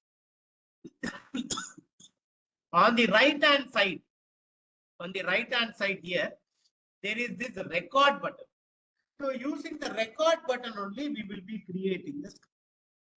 Using the record button only, we will be creating the script, right? So this is the command palette. What you are seeing is called the command palette, where it will have all the list of commands that needs to be executed as a part of a test case. Here, it will list all the steps that needs to be executed as a part of the test cases. Then there is something called as command target value. I will tell you what it is. Then finally, you will have log during execution. It will show a log. We will come to that later. Okay. So what we are going to do is we are going to create our first test case now. We are going to create our first test case now. Okay. So how do we create? Okay. So what I am going to do is we are going to use this application called Display. Okay. I have my application here. You can use any other application. It is just I am using. You can use any of your applications. Okay. So here I am going to say, now I am going to start with admin is the username. Password also is admin. I log in. Okay. Then I am going to UOM. Okay. Then I click on this back. I click on add button. Error message comes. I click on back to main page. Log out. This I want to record now. This I want to record. So now how do I record that? See this carefully. I will be doing the steps very slowly. Please follow. Okay. So when you are coming, when the students come for evaluation, it is very important that they know how to record and replay a script bare minimum. They will have to do much more things, but bare minimum, a student should be able to record and replay the script in Selenium IDE. Very, very important, right? So now what I'm going to do is I'm going to open the Selenium IDE. My test case is already there. I'm going to click on this record button, start record. It will ask you the base URL. Base URL means what is the starting point of your application. The starting point of my application is this one. The starting URL that you give, first URL which you want to launch, that is your base URL. So you will give the base URL here. You can close this browser because it will confuse. You can just keep this. You can just give the base URL here, start recording. It will automatically open the application. On the bottom side, it will show that Selenium is recording. It will flash. Don't worry. You say admin. You go admin, login. Then you click on tax code, right? Then you say add. Nothing adds. And click on back to main page. Then you click on logout. Then you come to the Selenium IDE and you say stop the recording. It's the same button when it is square is stop. The same button when it is round is record. Okay. So this now it means, now if you see here, it means it is to record. After you have clicked on it, when you want to stop it, then it becomes square. It is stop. So you will now say start. Okay. So now you can see the code. It automatically generated the code. We didn't do anything. Okay. That is why these are called automated testing tools. You don't have to write the code. It will write the code. Maybe we can edit that code later, but it will automatically write that code. For example, now, see what it is saying, open display means it will open the display. Then what will happen? It is going to set the window size. It's saying you set the window size to so and so. Then in user ID, you first click on the user ID, then type username as admin, then type password as this one. This is basically nothing but your login button. You click on that login button, then click on the tax code. So like that, it basically generates the code on its own. Let me do it again. So I'm opening the browser. Then I open the Selenium IDE. Here, either you can create a new test or you can open an existing one. So I have already created one project. So I will open that. So where did I create? Sorry, I don't remember it. So I'm going to create a new one. Okay, create a new project. Okay, FTP, sorry, FTP. I created, I don't know why it is. Okay, it is created. Now in this, I want to, one test case will automatically come. First, automatically one test case will come. I am now going to, 1 second.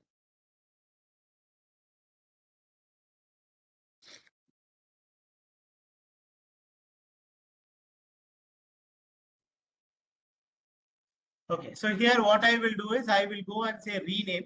You can give a name for that test case. I'm going to say TC_001 test case 1. Rename.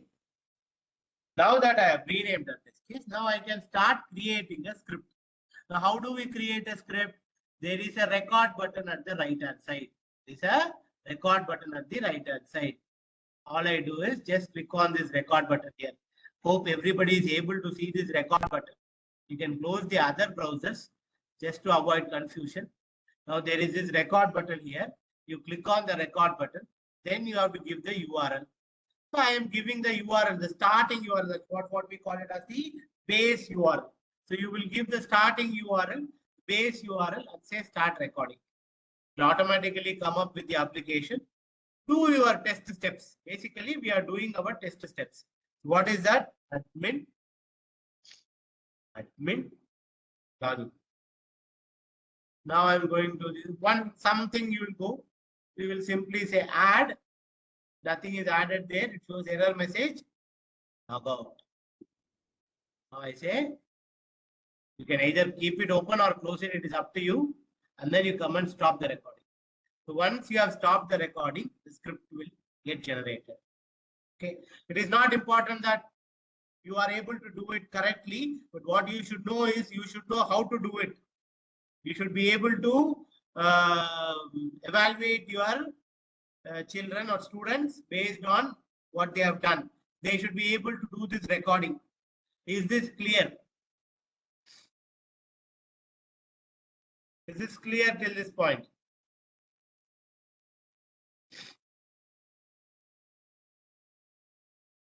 Is this clear?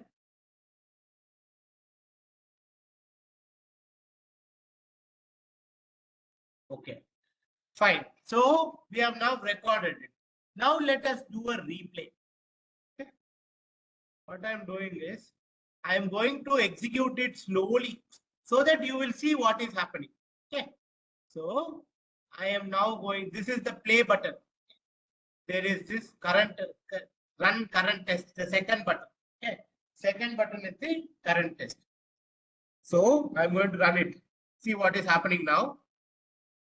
It is saying preparing your test run. Then I am not doing anything. It is doing automatically. Okay. So don't think I am typing now because now you are not live. You are seeing like this. So I am not typing anything. The tool itself is typing. Okay. That itself is typing admin. That is now going to click on login. All this is happening automatically. I am not touching my keyboard.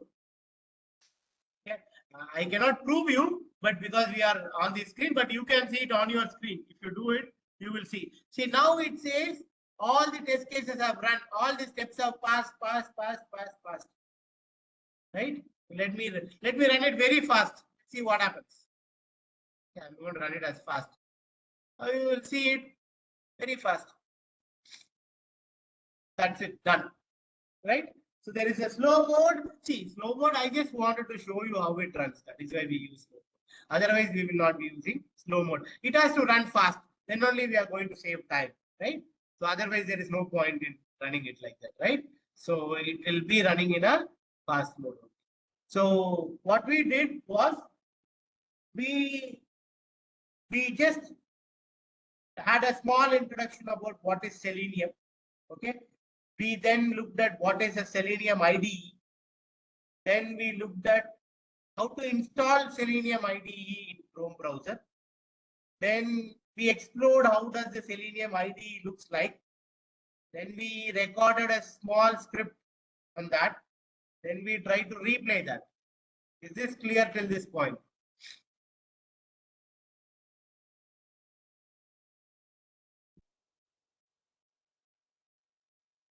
Okay. So what we will do is we will take a 15-minute break. Okay. Because I forgot to give break after Nagaraj's session. So Karthik, you can stop there. You hear me now? Okay. So what we saw was we saw how to create a script, right? Now, what we will do is we will see how do we create multiple scripts. Okay. Okay. And here you also have an option for debugging. Debugging means you can run the script line by line. For example, if you just double click this, okay, I am just doing it. See here. I'm just putting this off. Okay. So what I'm doing is I'm just double clicking it. It should have opened the browser. Okay, let me open the browser. Then let me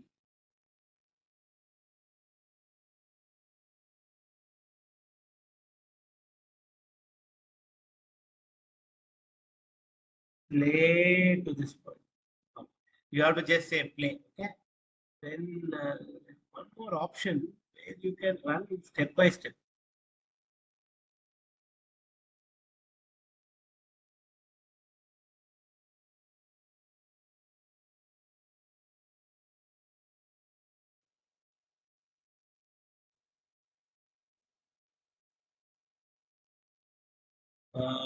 This is basically run all. Step over current command. Okay, so you just run that alone. Okay, so that will run only that line. Okay, step over current line. So it is just going to run only that line.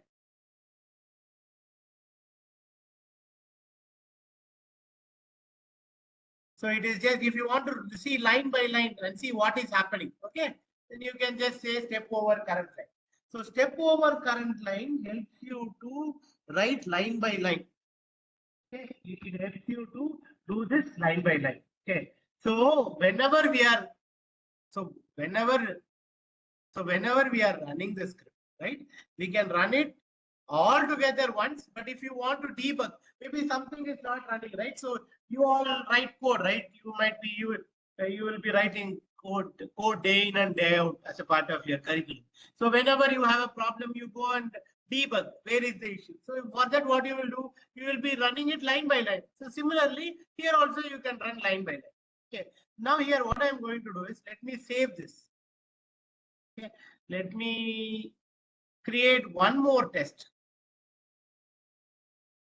TC_00. Right. So now I'm going to record in this. So if I click here and record, it will record in this script. If I click here and record, then it will record like this. So I say record. I think I should have given hello. Okay. So I come here. I record. Steps should have come. I don't know why. Admin. It has come. Admin. But I do a different one now. Vendors. Okay. I type something and then I simply add. Okay. Then I say go back to the main page. Log. Close it and stop there. So this script alone is now recorded. So now if I want to run this alone, what I can do is I can select this and say run current test. So this time what it will do is it will run only this particular test. Now if I want to run both of them together, okay, if I want to run both of them together, there is this thing called as run all test. This thing called run all test. So here you have this option run all test. What it will do is it will run both of them together. Okay, let me set the execution speed to slow and run all the tests.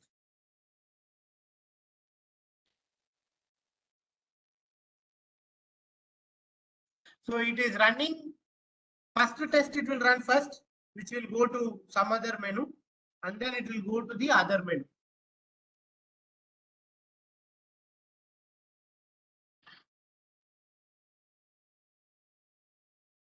See, now first test is over. Now we are coming into the second test. So, okay. So somebody says explain again. See, what I am saying is when you are creating the scripts, you can run them single test or you can run them multiple tests. So if you look at my thing, here I have created one test case here and I have created one more test case here. Two test cases are there. Now what I wanted to do, see, I can select this and run that one only. That will run. But now what I am doing is I am saying run all tests, this button.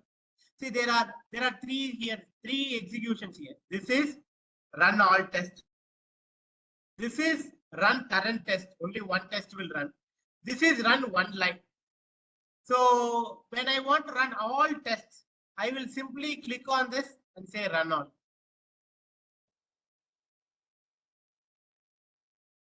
So now what is happening is it will run the TC001 test case first, and then it will run the TC002 test case next.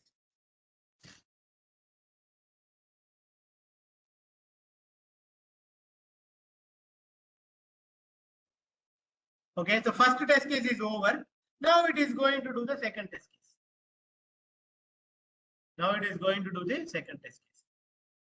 Right. So basically what we just saw is we saw how to record and replay.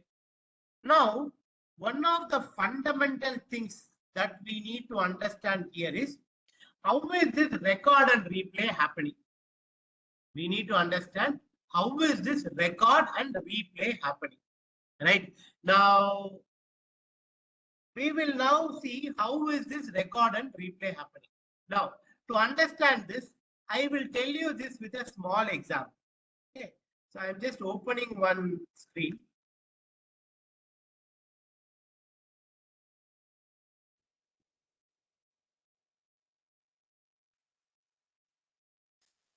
Okay, so let us go to the next slide. Okay.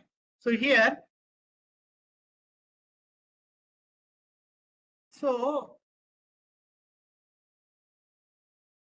what I'm going to do here is, I hope you are all able to see my screen. Okay. So I have a circle here. Okay. Then let me, okay, this is one circle. This square. Then I have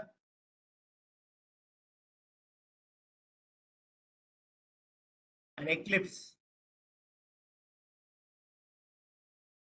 Okay, somewhere here. Then let me change the color to some other color. Then I have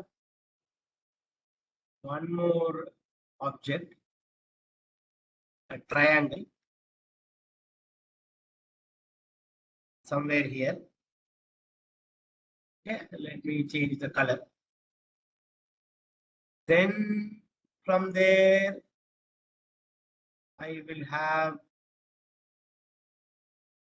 a star.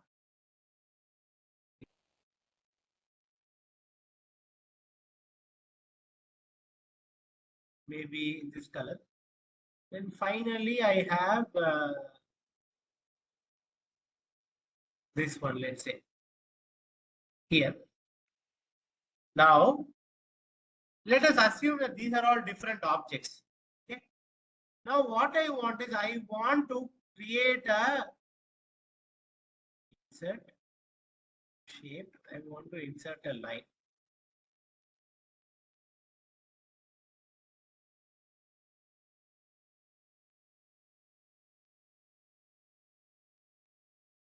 Just bear with me for a minute, and it will become very clear.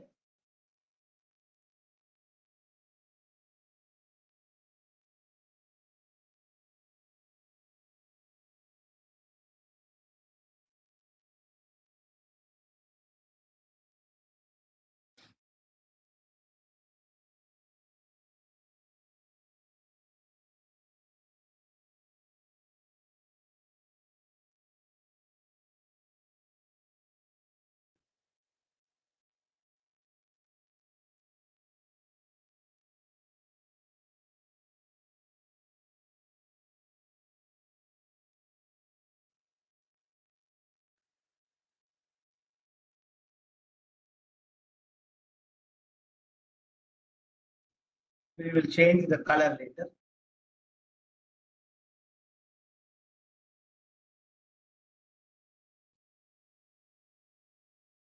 Okay, so assume that. Okay, now assume this is a you in the school or in your childhood you would have played this maze and play game, right? Where you will have one small squirrel here and it has to reach its home, right? Something like this. Suppose now assume that from here you have to go till here, okay? And you want to train one robot to do that, okay? Then what you will do is you will write the commands like this, correct? If I have to train a robot that can go from this square to this one, what you will do? Blue rectangle, blue rect, go straight.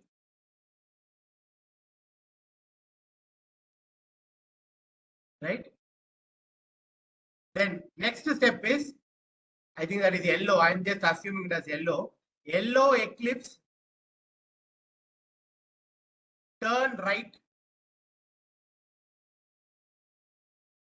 Then green triangle,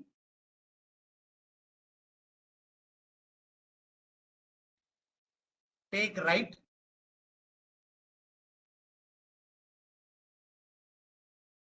Then let's say that is orange. Just or maroon or orange. Okay? Orange star, take left. Okay? Blue round rectangle, stop. This is the command you will give, right? This is the command you will give, correct? So basically, if a robo has to go, okay, there is a blue rectangle, I will go straight. Okay, now I see a yellow eclipse, I will turn right. Then now I see a green triangle, I take a right. Then I see an yellow star, take left. And I see a blue rounded eclipse, I will stop. Correct? This is the commands, right? Suppose if I change this color to,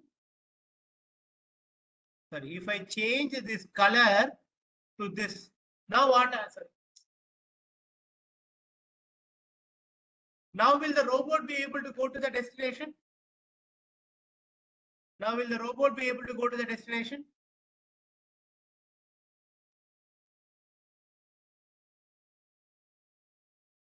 No, the robot will not be able to go to the destination. As long as the objects remain exactly same where they are, it will be able to go. Otherwise, it will not go. But some of you who are working in reinforcement learning AI can argue, okay, I can train a reinforcement learning agent to learn that. That is a different thing. We are not talking about a AI based intelligence. We are just talking about a simple robot which is trained to go to a particular destination based on the figures and colors. Suppose if the, okay, now what if I do not tell the color, triangle take right, will it go? Now will the robot go?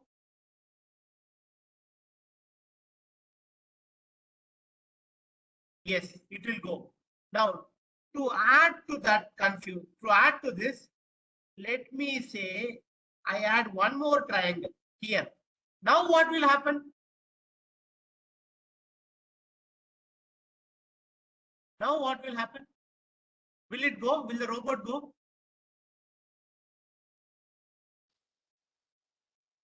Will the robot go? Triangle take right. Will it go?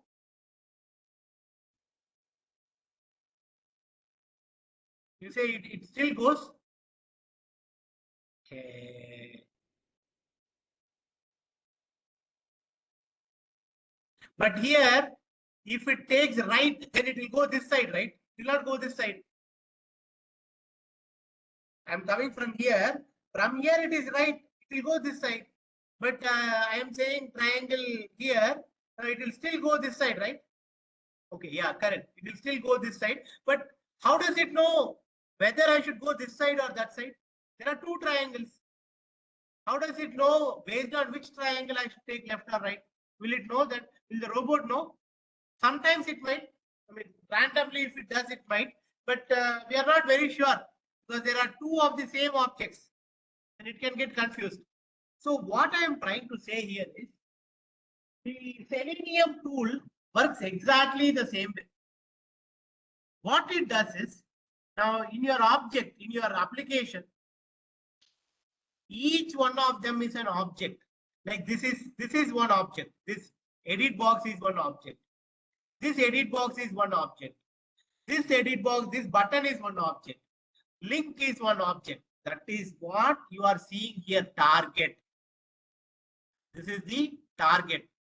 Okay, here it says ID, right here it says CSS. If you open this, you will see further things also.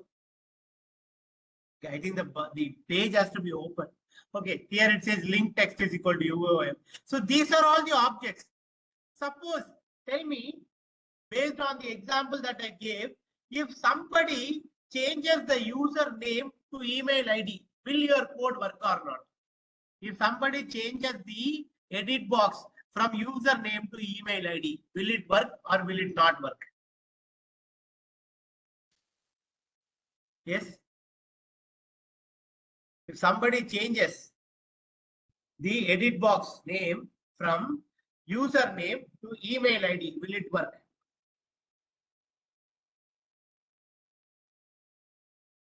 Yes. It will work. Suppose if somebody is changing, see here, just try to understand. Now previously it was rectangle, now I am making it into a triangle. This username, I am now changing this edit box into email. Previously its name was username, now I am changing it to email. Will your code work or not work? I just gave you the example. It won't work because I have changed the object property. The object property is changed. So there are two things that can change. One, the object itself can change. Second, the object property can change. So what does that mean? That means, see, every object, okay? Every object, see, first you have to understand what is an object. Edit box is an object. Radio button is an object. Button is an object. Link is an object. Text is an object. Anything that you see on the screen is an object. Every object will have two things. One is it will have properties, it will have methods. Let us not bother about the methods now. Let us only bother about the properties. What do you mean by properties? When you right click on the object and go to something called as inspect element. Is it not there? Yeah, bottom it is. In the inspect it is there. Okay. Here, if you look at the styles, there are so many. See, type is equal to file, input not type, type is equal to radio. Some properties they are giving, right? See, text, input type is equal to text, name is equal to username, ID is equal to username. So this one on the left hand side, the first one here. Okay, these are the properties. These are the properties of the object. That username, the dabba, whatever box that you are seeing is the object, and these are the properties of that. If the developer changes these properties, your script will not work. So when you are doing automation, it is very, very important that the development team does not make any changes to the objects at the properties level unless until it is very mandatory. If it is really mandatory, they will change it. They will tell you. Then the test automation specialist has to change the code accordingly. Okay. The test automation person has to change the code accordingly, right? But what I am saying is, when you are doing test automation, we will only concentrate on the functionalities that are stable.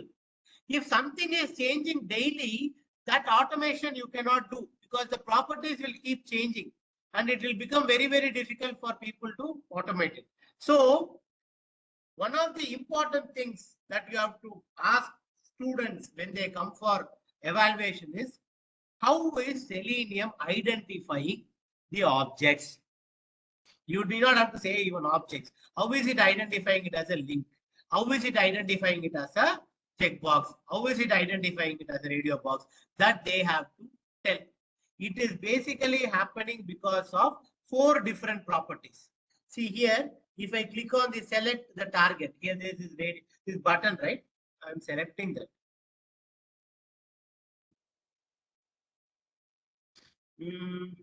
Should basically show now. I have opened it. Now tap for this case either continue or pay it back. No, I want to now.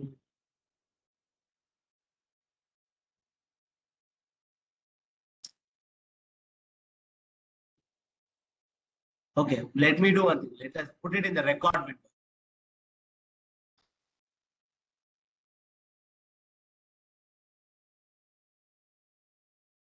Okay, so now I'm just selecting the target.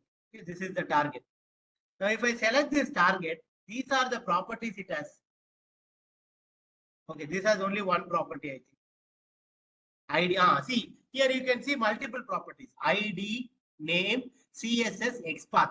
4 different type of properties are there. And in XPath, there are 3 properties. Attributes, relative, and position. Okay, so every object in Selenium has 4 main properties. One is ID. The object is recognized either by ID, or the object is recognized by name, or the object is recognized by CSS, or the object is recognized by XPath. Okay, now after it is recognized, the XPath has 3 variations. One is called attributes, relative, and position. Now, as a continuation of the work, I want you to go and explore what is an XPath. Tomorrow's class, I will ask some of you to explain what is an XPath. If it is possible, if somebody is willing, you can make a 2-slide PowerPoint presentation and present it to the class. I will give you a 10 minutes slot. As soon as we start the class, you tell me.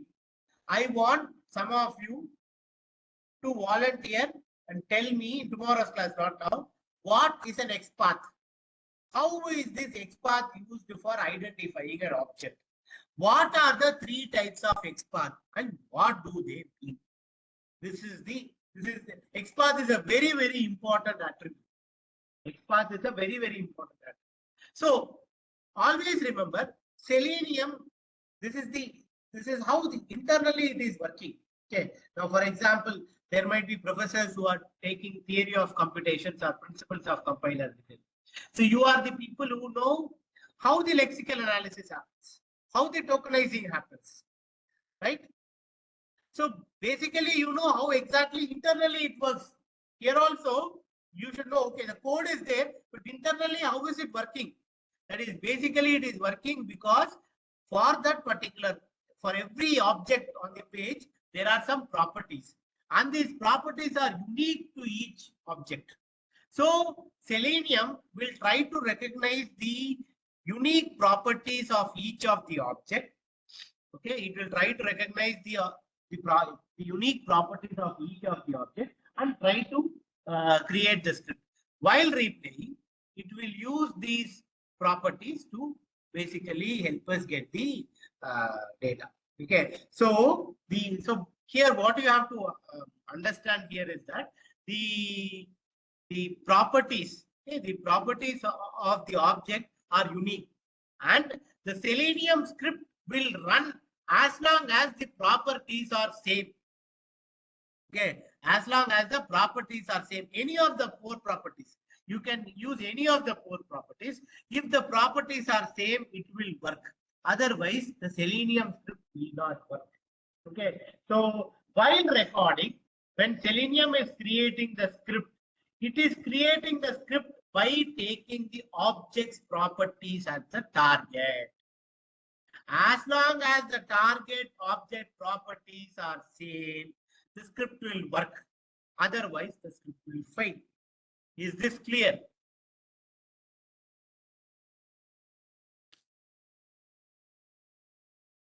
Is this clear? And I want one of you tomorrow's class to present me a 10-minute or a 5-minute presentation on what is an XPath, how an XPath is used, what is the purpose of an XPath, how do you get the XPath of an object, how do you get the XPath of an object, all these things. So you don't have to tell me now. You don't have to tell me now, but you can just go ahead and understand that. Okay. Now that we have created this, now see, every test script has 2 to 3 important things. Okay. One, it will have test conditions or prerequisites. It will have something called test prerequisites. Second, it will have test steps. Third, it will have validations. Fourth, result. Fifth, any exceptions. See, any test case you take, these are the important things. For some test cases, there might not be a prerequisite, but you have to tell no prerequisites. Okay. What is that means? For example, okay, I want you to test. There is a test case. Check if the user is able to log into Gmail. The user is able to log into Gmail. What are the test prerequisites? What are the test prerequisites? I want you to test if you are able to log into your Gmail account. What are the prerequisites? You need to have an internet connection. You need to have a browser. You need to have Gmail. Assume that these are all there. But one of the important prerequisites is you already should have a Gmail account. You already should have a Gmail account. Here, test steps and data. Then second thing is test steps. What are the test steps? Go to gmail.com. Enter your username. Enter your password. Click enter.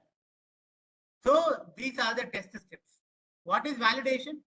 If you are correctly logged in, you will see your name there at the right. You will see inbox, right? All these things are there. So these are all the validations. If the validations are passing, then you will say result is pass. If the validations fail, the result is failure. This is what a test case is. Okay, a test case should have all these things. Now, in our test case, now we will create a test case with all of them. Okay, first, in our case, what is the prerequisite? The prerequisite is we need to have the URL.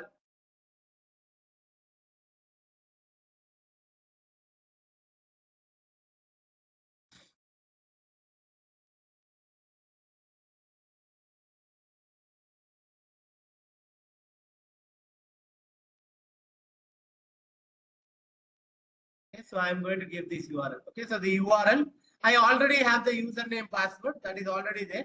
I'm just giving. So I say okay. Okay. Record. Start recording. Right. So prerequisite is the page is available. I have username password. Now I'm doing the test steps. Admin. Login. Now comes the validation. Validation means how to ensure that I have logged in. Okay. So there are multiple ways I can check. One is if I logged in successfully, the logout button will be there. Or this lookup text will be there. Something will be there. So what I am doing is I am going to say whether this lookup text is there. So what I can do is simply right click during recording itself. Simply right click. In here you will get Selenium IDE. Here you will have something called as assert. Here you will have something called as assert. And then you say assert text. Assert text. Now log out. Now in your code, you will get one thing. See here, assert text lookups. That means after logging in, it will check whether the text lookups is there. If the text lookup is there, validation pass. That means result is pass. Okay. If the validation is failure, the result will be failed. The result will be failed. Now let us see that. Okay. So I am running it. Now you can see in the log, okay, you can see the assert text okay. It is saying okay. That means the text has passed. Now similarly, instead of lookups, I am going to write look space ups just to fail it. Okay, that means I am expecting look space ups. Okay, so now I run it. Now it has failed here. Now it says actual value lookups did not match with look space ups. So the test case is failed. So whenever we are creating a test script, the test script should have a validation. Then only it will be. See, when you record, the test steps are created. Before recording itself, the prerequisites are set. Okay, but validation and results are important. So to add the validation, we will add an assertion. Based on the assertion, it will automatically say whether the test case passed or failed. This is what you call it as an assertion. Okay, so now what we have seen is how to install Selenium IDE in browser, how to record a script, run it line by line, run it as an entire test. Then we saw how to create 2 test scripts and run them together. Then we saw how Selenium is able to replay based on object properties. Then we saw how to add validations to the script using assertions. Okay, stopping here for today. Tomorrow's class, we will look at more advanced features of Selenium. Now, if there are any questions today's session, you are welcome.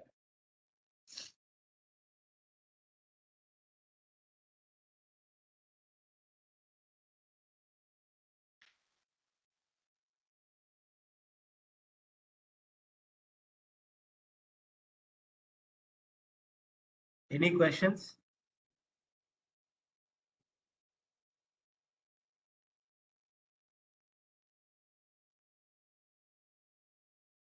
Hello? Fine. Okay. Somebody said no, sir. Fine. Can you explain the assert again? Not assert. Assert. A-S-S-E-R-T. Assert. Okay. Assert means to check whether the execution is happening correctly. It is like a validation. Okay. It is like what teachers do. You keep the from one semester to another semester. You have something called as an exam, right? Exam is an assertion to test if the student has learned, right? Similarly, in testing also we will have some assertion. Basically, what it does is it will help us to find out if the script is creating correctly or not. Let me tell you with another example. I will add one more test.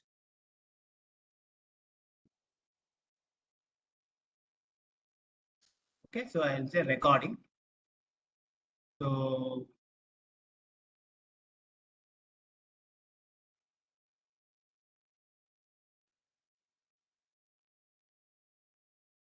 okay, so admin, I log in. Now I want to know whether I logged in correctly or not.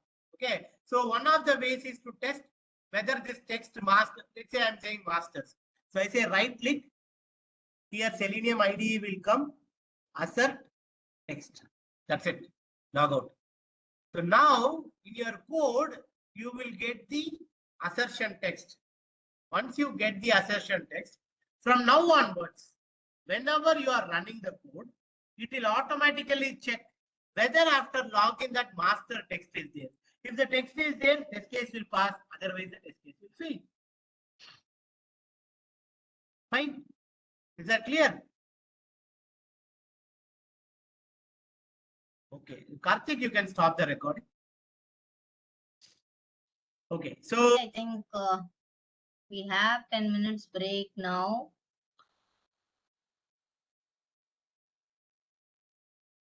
Am I audible to everybody? Is everyone there?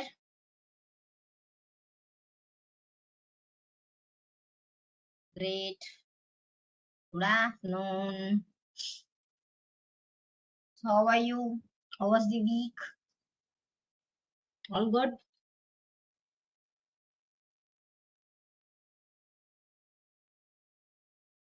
Good. Let's not get into the new topic right now. Let's just recap whatever we have learned last week. And before recapping, how is your mindset? Is it cool? Too much of information from morning, or is it good to go?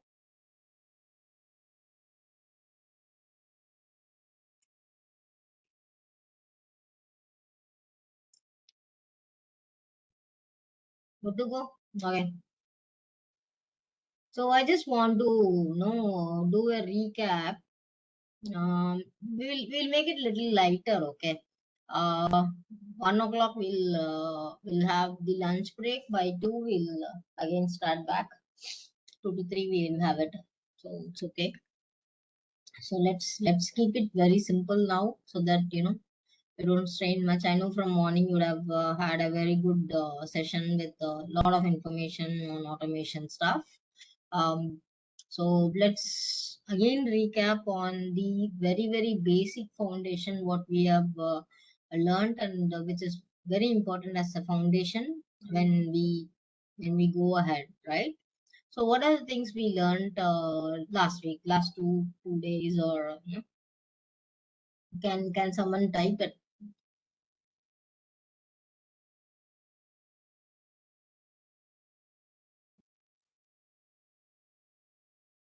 I learned about SDLC phases. Good. I learned about product-based companies, project-based companies. So the way of personing, are you clear in the topics? The way you have to person the students. Is there anything you want me to cover? We did verify about SDLC, black box testing, white box testing, exit criteria, entry criteria, right? So I'm getting a lot of S ma'ams, but if we could have a little more clear way of writing, that would help me for what you are giving us, because I think I'm asking 1-2%. So real time examples, yeah, we saw about real time examples. What kind of real time examples we saw?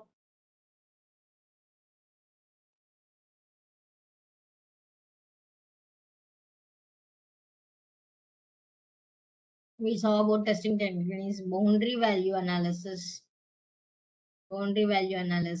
We saw about equivalence partitioning method, error guessing. We saw about banking test scenarios. Yes, we saw WhatsApp things. We saw Gmail.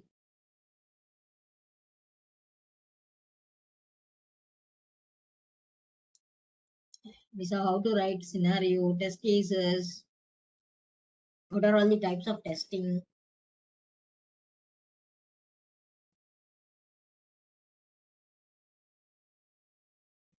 What levels of testing?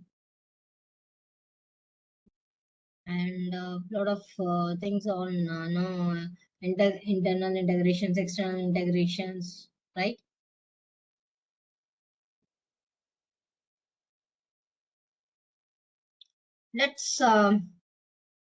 Let's keep very simple. What kind of questions do we need to ask uh, to a student on these topics, whatever we have covered? What would be your questions to evaluate the student? Can I have some answers, please?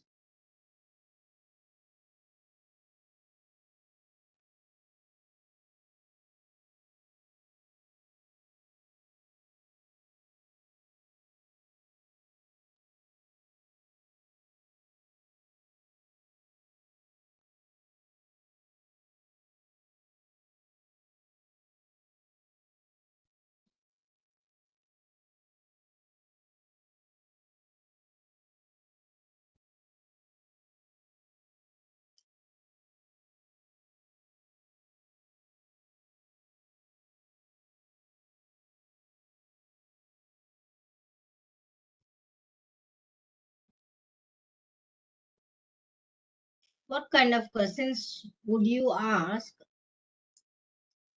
Okay, make them to create test cases. Okay, how to write test scenarios. Okay, good. What sort of examples would you give them? What are all the types of testings? The basic thing as a tester, they should know very clear on the phases. They need to know each phase what exactly they do, right? And STLC phases, they have to thoroughly understand the foundation because that is where they are going to work more, right? The core thing is writing cases, executing the cases, and reporting the bugs. What kind of scenarios and test cases, what kind of examples and questions would you like to ask a tester, student? And what would be your expected answer? Let's do this simple exercise. Say for example, for creation of account, what kind of scenario and what kind of test data you would expect from the student? Maybe one or two data or one or two cases he has to clearly say. That is where you will understand, right? Any subject, based on the answer, the level of answer, you will understand the depth of the knowledge, right? The same way, I would like to hear from you all what is that question and what would be your answer on the scenario test case. Take your time. I'm giving you 5 minutes. Let's see.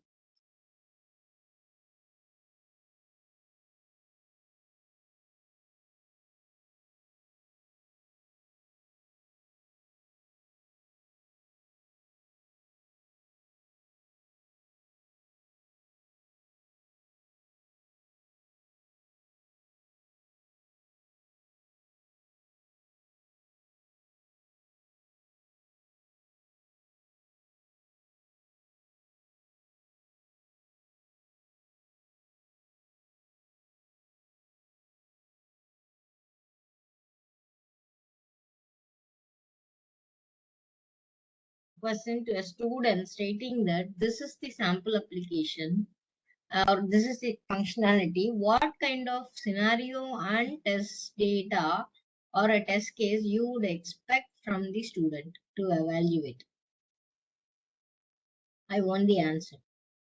What answer would make you happy or confident that the student has learned things very clearly? I want a very clear scenario. Like when you say username and password for Gmail creation, the combination, you are giving the scenario itself. You have to say creation of account for a mail server or for Gmail account. What would be your scenarios and test cases? That would be your question. And then your answer would be what kind of scenario and what kind of test data you would expect from it. I want something different from Gmail and WhatsApp, what we saw. Can we have something else? Can you please come back with some different application?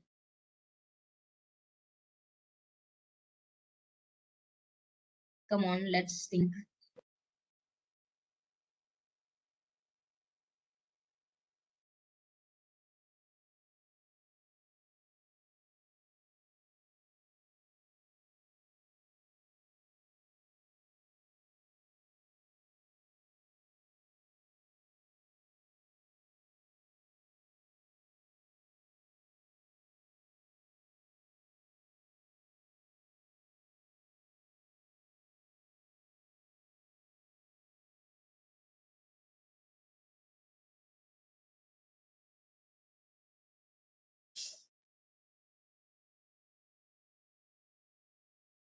I would like to hear, like, let me give you an example. We all know Skype, okay? I'm asking a student for an Skype, no, for Skype, give me some scenario and test case. If the student is taking Skype scenario for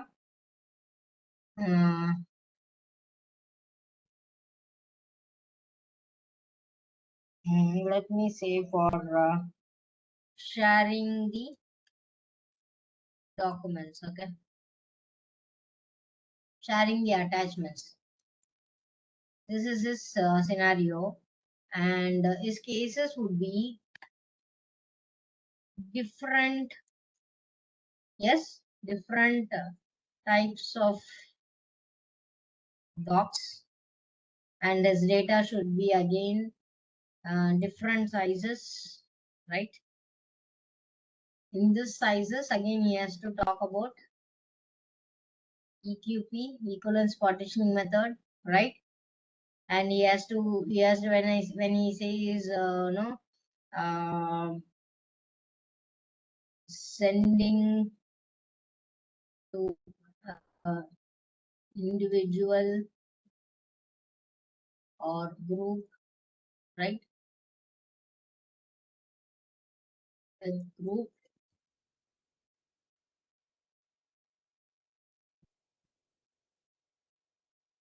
person who is online,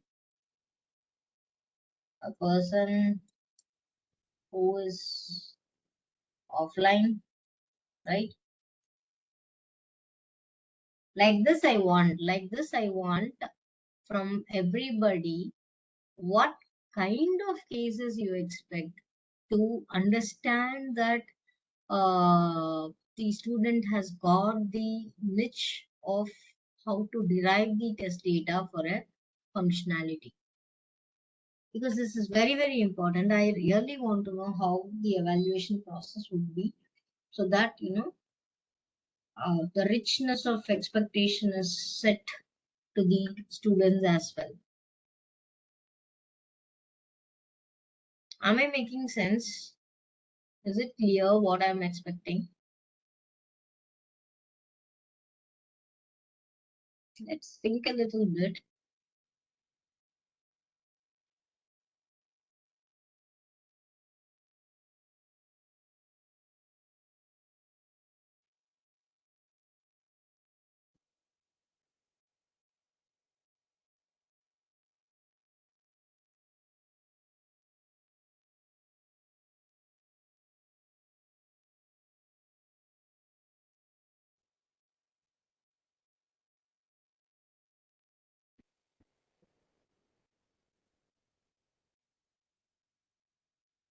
Can I have? So many people are there, so I wanted little more attentive from everybody to make it more interactive, please.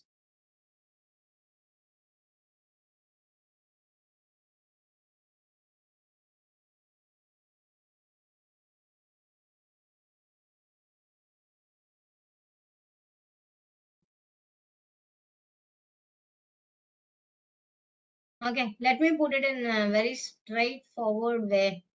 Can I have some test cases, some test data for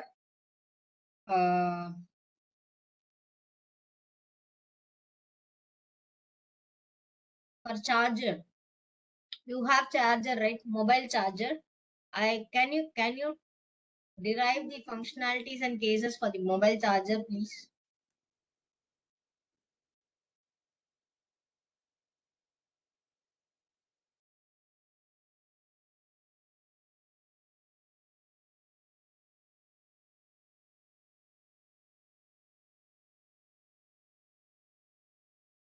Give me the scenario and test cases for the mobile charger.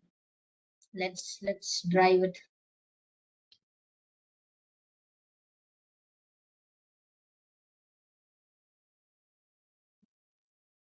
That's a good one. Okay, charger types. Okay.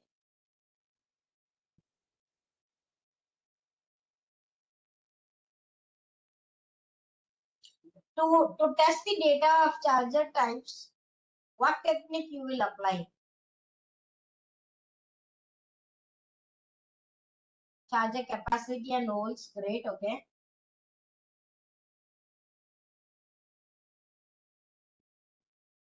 Data cable, okay.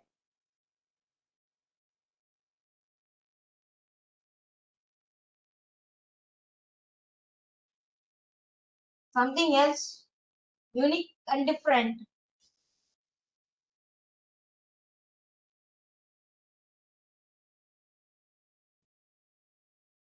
Charging speed, okay, good.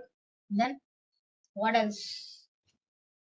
Give me some tracking way of your real-time scenarios is your test data, right? What are all challenges you are faced with the charger? Just go back and think a little bit and give me the test data combination.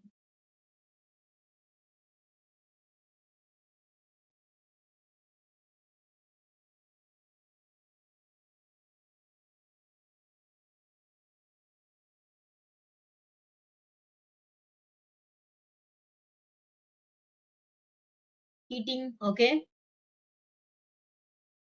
How long, okay, duration. Work on low current, work great, okay, nice.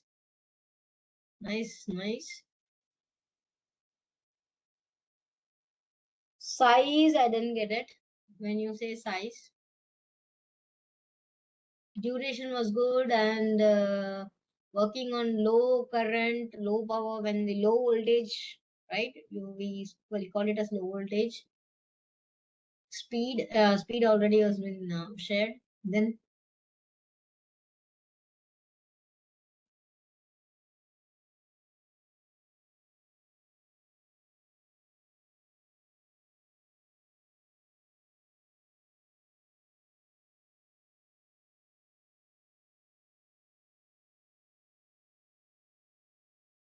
when you say charger adapter, what is that you are trying to say?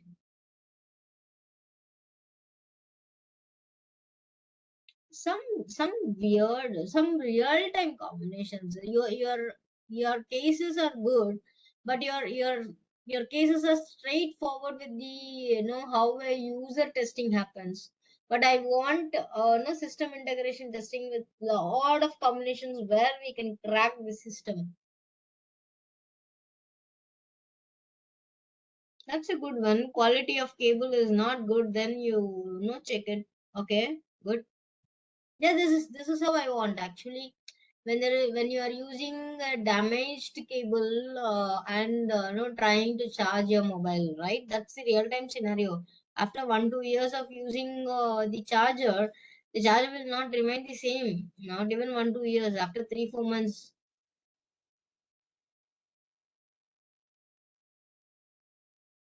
Okay, measuring the charger speed and the battery phone. Yes, that's your expected result. Yes. Then come up with something very unique where the even industry. Uh, why I'm insisting this is in the in 2000 I think in 2006 or even before there was a question for a tester in the Microsoft. Okay, he was facing the Microsoft interview panel, and he was being asked this question. One of the tester he was being asked to give me some scenarios and test cases for the lift. Okay, he gave all the positive combinations, all normal combinations, and then finally this is the one case which he told, and he was being directly recruited no, to the Microsoft. He told, I will test the lift by cutting the rope. I will cut the rope and I will have the lift tested with load and without load. If we have two people inside the lift and the rope got cut, how does the lift safety measures are working? Right?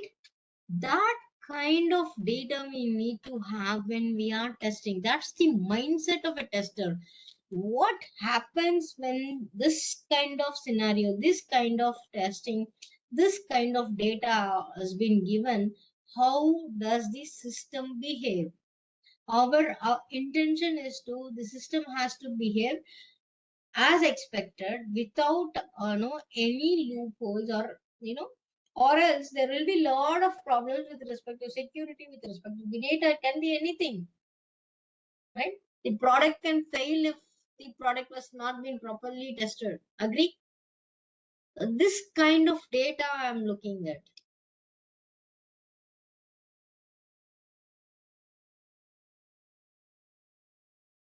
Okay, charger types. Okay, that is okay.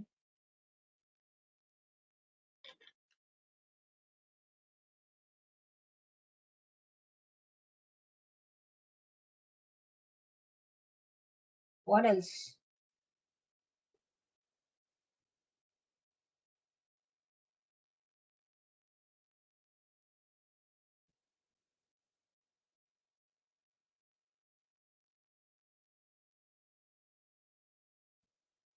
Come on.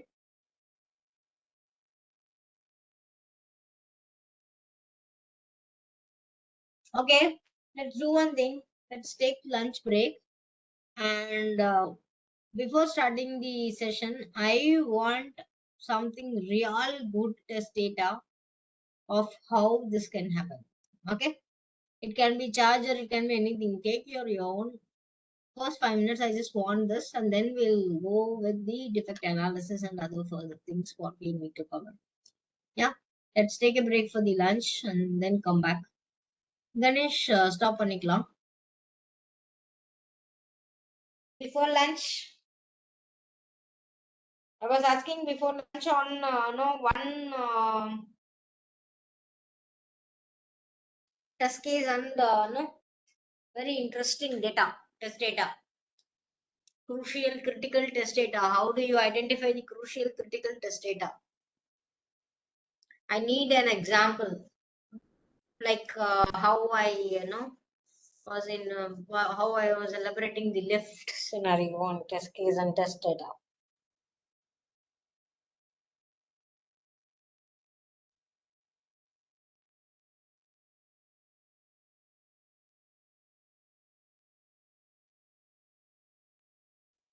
I'll give another 2 minutes for you all to answer, or 2 to 5 minutes max. Then I'm moving on to the next topic.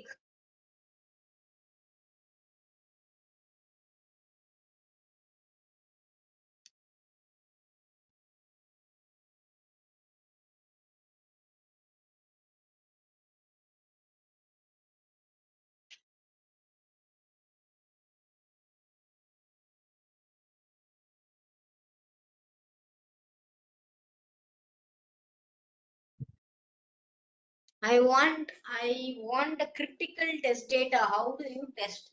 I want a critical test data from you all.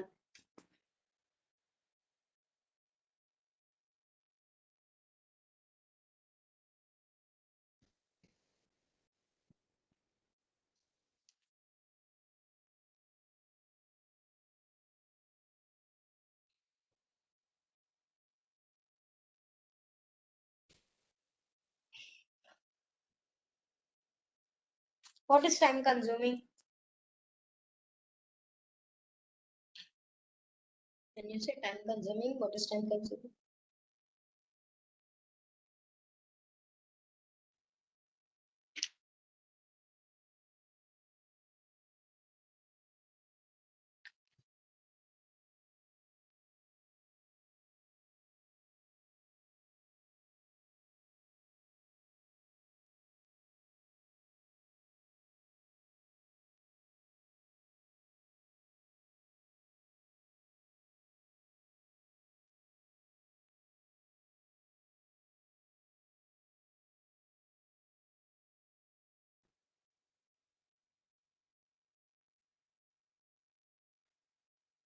Of inception phase, testing phase, and everything we were discussing. We all had all these things on cases, test cases. Now we are into the types of testing also we saw, right? And now we will move into next phase, which is defect tracking. Test log is there. Okay, we use test log. Test log is a place where we track all the test results. So it's very simple, straightforward.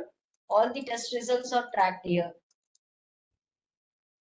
We would have the test case ID and what is the status of that test case ID. Requirement ID, scenario ID, test case ID, and the status of the execution. So that's the test log, which helps to understand how many cases have been failed for each feature or functionality, right? Then comes the defect tracking. So defect tracking, earlier we used to have an Excel sheet where we forward, we do a lot of things. As we all know, when we have Excel and multiple people from multiple locations, they're accessing it, and the version controlling exact information of data, at times it gets lost. So slowly there was a lot of bug tracking tools we have. You can search when you say bug tracking tools or defect tracking tools. You have so much available. Few major ones is Jira, which has been used by top MNC companies. Jira, Mantis. They have their internal tools as well. Buzilla is there. There are lot of tools. Even Zoho is one of the Zoho has one of the bug tracking tool. We can just see list of bug tracking tools. You will get lot of things. We could see ClickUp. There are so many new things, but no, we have top. As I told, Jira is one, Buzilla is one, and Track. This Mantis is one of the oldest tool. Then now Zoho has come in. Zoho is also good. I've used all these. I closely work with Jira. I have used Jira. I have used Mantis, and I have used Zoho, and one more thing, Buzilla also I have used little more in my early stage of my career, and some internal tools which we have been using for bug tracking tool. Okay, so for the students, we would be taking mostly Bugzilla, but as of now, no, I have opened Zoho for you all. Are you able to see my screen, Zoho screen?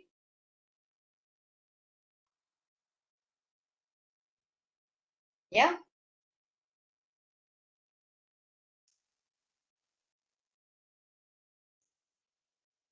Okay. Now, let's say we are testing something. Okay. Let's assume that I have an issue with WhatsApp. Okay. Let us assume. Can you tell me some interesting bug which you have come across using your mobile or something? Anything comes to your mind? Anything which you have come across? A bug, an issue while you are using something? I'm just going to show how we report a bug. So if you have anything, you can, or I will give a sample one.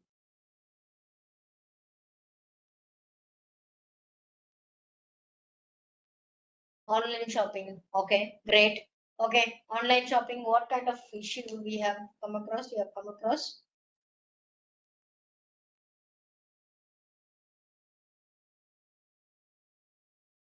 So say for example, we are working on an online shopping portal.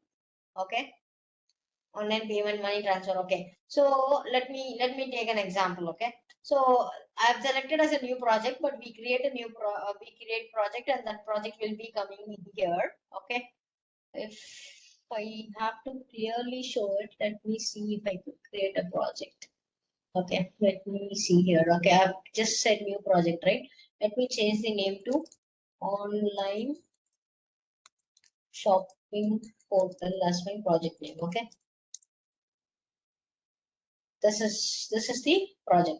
Now I'm coming back to the bugs, and I'm planning to submit a bug. So I'm choosing online shopping portal here. All right. So generally what we do in bugs, okay, these are all the fields. Let's now go one by one. What is bug tracking basically? Before I explain using the tool, what is bug tracking?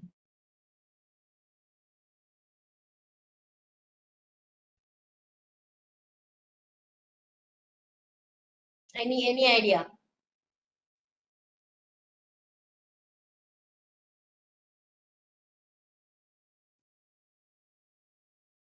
What is uh, what is bug tracking?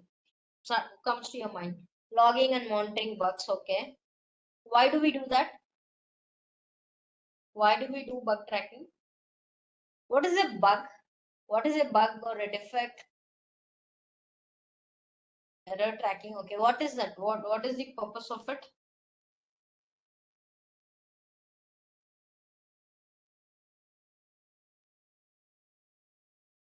So bug or defect is something we are using test log, right? So I was telling that test log, all test results are tracked. Whatever case, whichever case has been failed, okay, whichever case has been failed, we need to report to the developer so that the developer knows and fixes the issue, right? So let's take an example. We are all testing an online shopping portal, okay? Online shopping portal, and let's assume the bug is all about you are shopping, but you are not able to use the GPay payment mode. Let's assume that you have a GPay issue while doing a payment, okay? Unable to make a payment via GPay, okay? Via GPay option. Okay, in description, I need to clearly say what is the issue. Okay. Okay. Now here I need to say I have to clearly say the steps to reproduce. Okay. So generally we need to clearly say how to reproduce the bug. Else the developer will not know right how he could reproduce it and fix it. So we are saying login, or we can directly say add items to the shopping cart.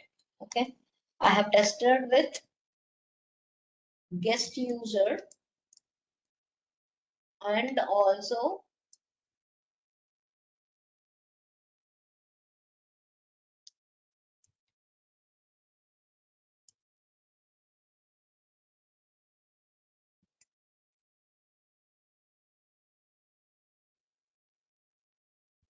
guest user without logging in. Okay, I have tried both the scenarios. Okay, both the cases. Guest user without logging in and user has logged in. Valid credentials. I would say valid login.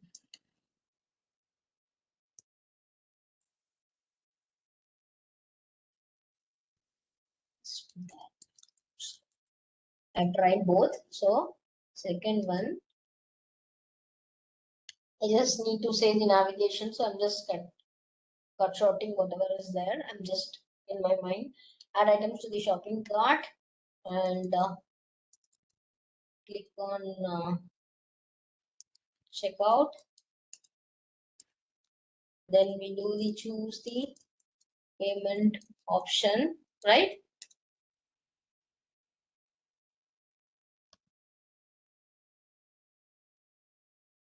Choose the payment option. Then I say select GPay and click proceed further.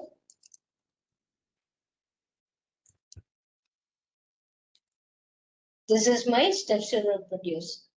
Expected result. What should be my expected result? Actually, system should complete the payment process successfully, right? Actual result, what is happening in actual result? We are assuming since system displays a blank screen. Okay, this is what my expected result is.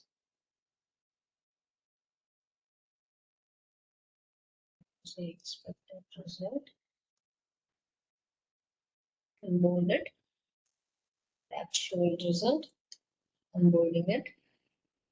Right?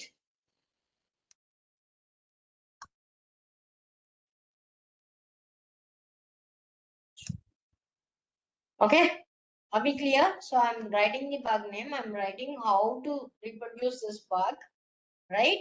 And then I'm giving what is the expected result and what is the actual result. Then I need to attach a, right? I need to attach a screenshot.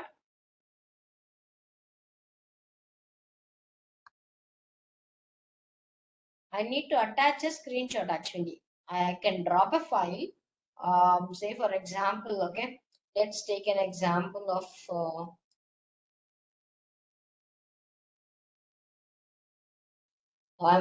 I'm just giving an example, okay. So I'm taking a print screen of this. We have again screen grab lot of tools again. So I'm just using straightforward paint tool, but we have lot of tools, right? This is what I have captured. So I'm just, let's take an example, okay. I'm just using this alone. Next. How we need to report a bug? I'm clearly saying. So we need to clearly mark where the issue is. Say for example, in the screenshot, I'm going to say, let me say, right? I'm going to highlight this and just for no understanding purpose, I'm going to say unable to attach, right? Unable to attach the files in the group. Okay, this is the bug I'm giving. I'm saying unable to attach the files in the group. So if I want to increase the font size, I'll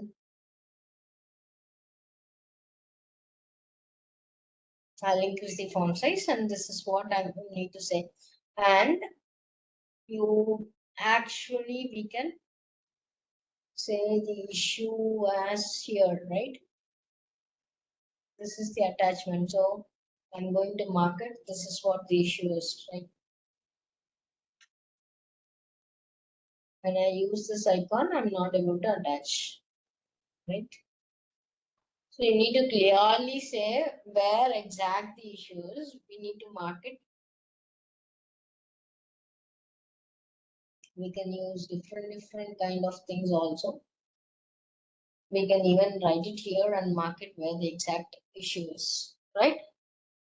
Every bug should have an appropriate screenshot for sure. So let's take an example. I'm just putting it in desktop and say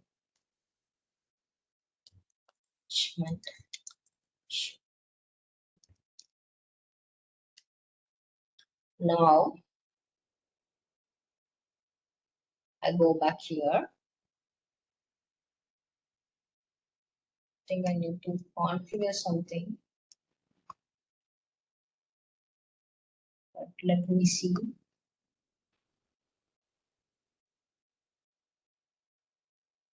So I need to configure the work drive, but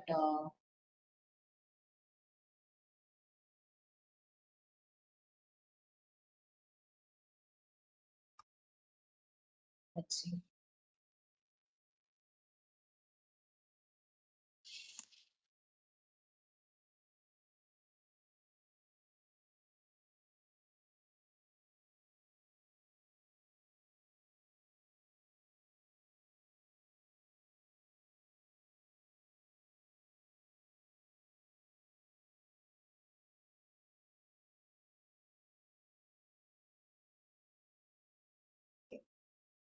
Let me see if I can drop the file.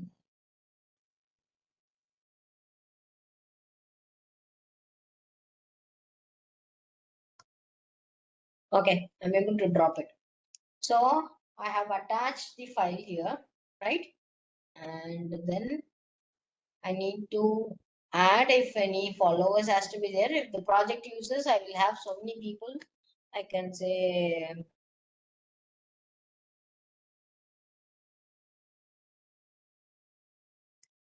Swaroop, and I can say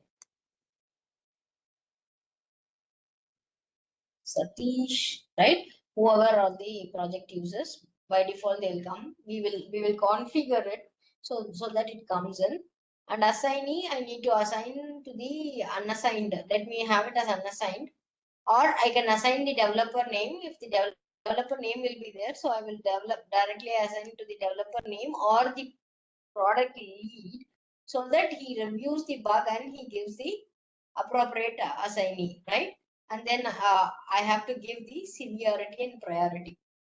Now, this is one of the major important thing what we refer. What is severity?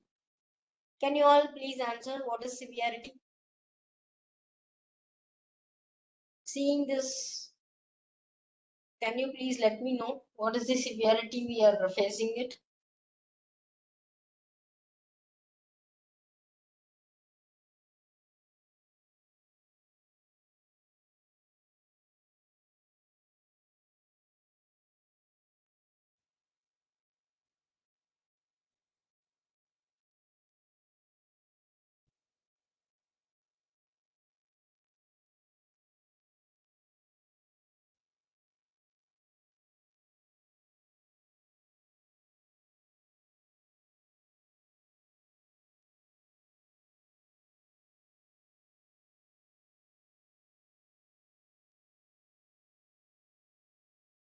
What is severity?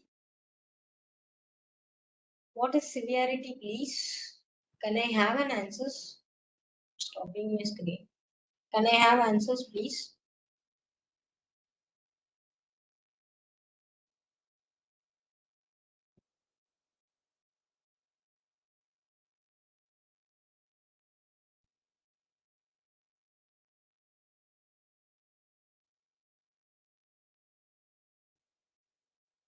Means that I'm not able to see the chat window.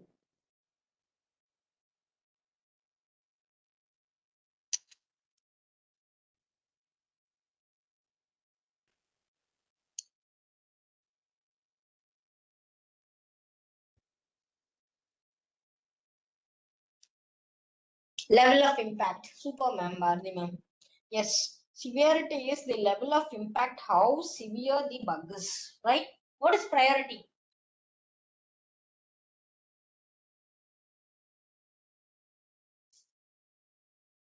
What is priority?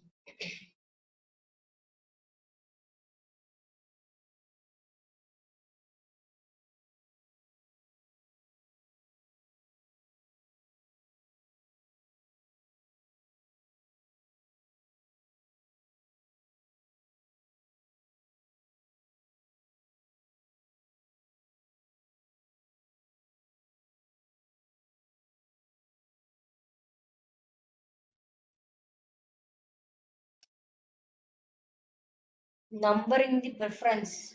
Okay, great. Yeah, agreed.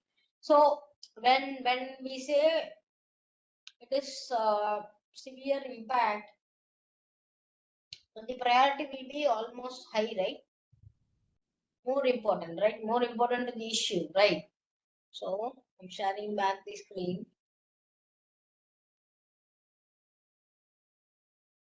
So I'm saying the severity is, this is not no showstopper and all. What is showstopper? Showstopper is something where you are not able to proceed further at all. There is some no, I'm not able to log in at all, and so that my cases I'm not able to execute. We have no cases priority also. We call it as BVT, build verification test cases, build acceptance test cases. We also prioritize the cases, no sanity check cases. We say sanity or smoke. We ensure that kind of cases have been reviewed thoroughly, right? So this is just a minor one because this is not impacting.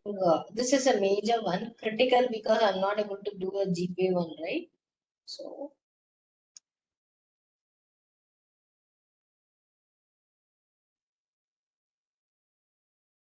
since we don't have anything, we are not able to say module name and all. So classification is a security crash. So I'm saying what kind of issue it is. UI usability issue, and flag it. We are flagging it internally. I'm saying it as yes.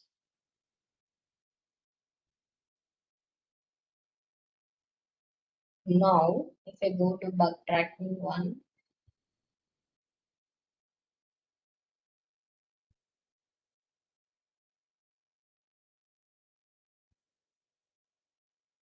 oh no.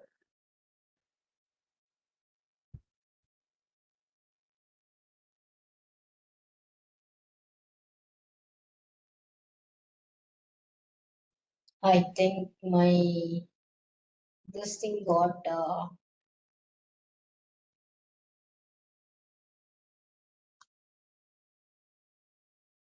end.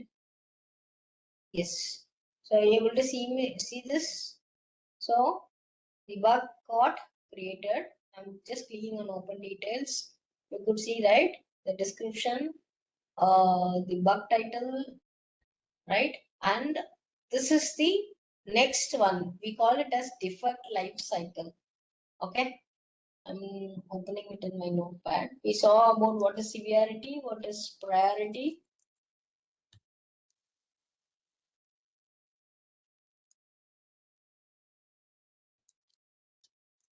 Now we are going to say bug life cycle.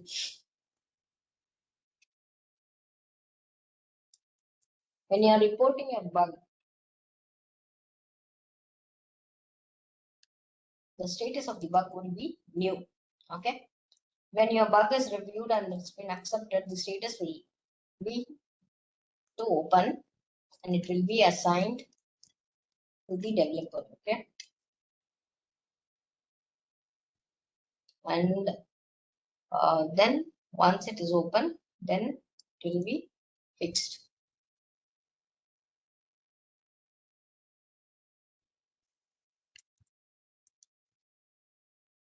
Then it is fixed. We will do a retest. Once retest is done, either if the issue still exists, we reopen it. If it is not there, it will be closed. If the new issue has not been opened, either it goes to the, if it is not going to be fixed in this release, either it goes to the default state, or directly if it is not valid and they are not able to reproduce it, they will go to the reject status, right? This is a very common one which will be used, but in general, no, every organization, they have their, at times they have their processes. If you could see here, they have only open, in progress, to be tested and closed. That's it. They don't have a reopen at all. So we can customize the bug life cycle however we want. And if you could see here, severity, milestone, which module whether it is reproducible. I say it as always it is able to, right? And any comments they want to add, they can add, right? So this is one of the example how bug tracking happens in the organization. So we will explain this to the students. Maybe by then we will have the Buzilla installed in the desktop versions, and we will give some sample applications, so they will execute the cases, they will report the bugs. So I will explain them how to take a screenshot, how to name it, and you can see a lot of tools used in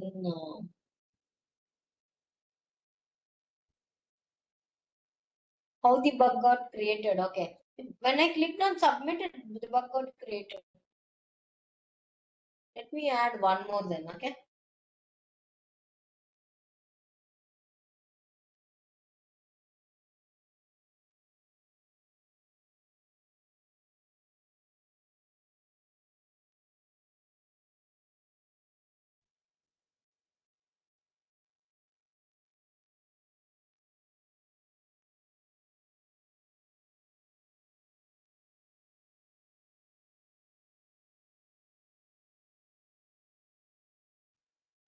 Okay, I've closed it.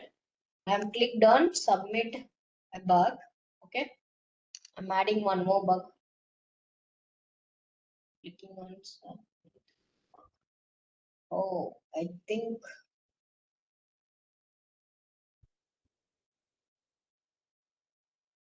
window came. Why is that? I'm not able to see it.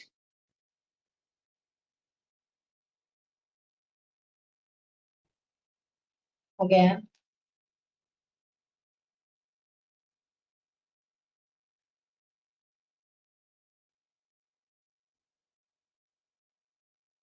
let's add a bug name. I'm just adding it as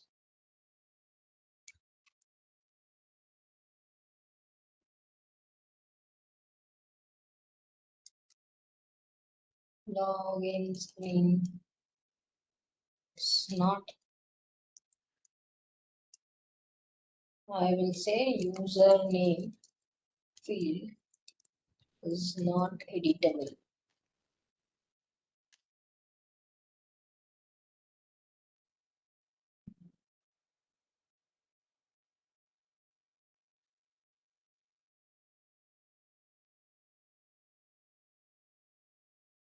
I don't know what's happening. Just give me a second here, guys.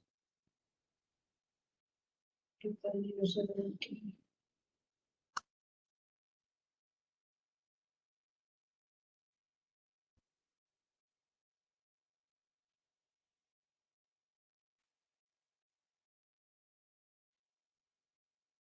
One second, let me stop the screen and come back.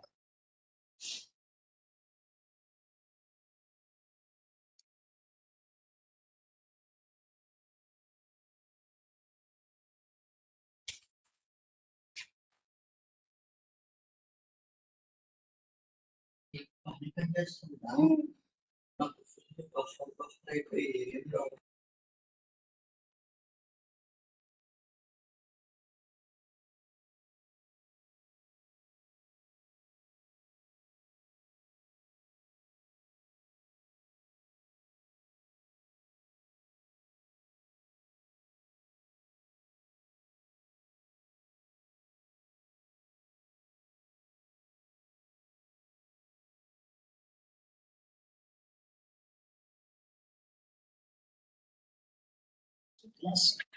Okay, I'm just resharing my screen. Don't know, some problem. Okay, so new bug. I'm selecting the project portal. I'm giving the bug name. Username field is not editable, right? And steps to reproduce is something where I would say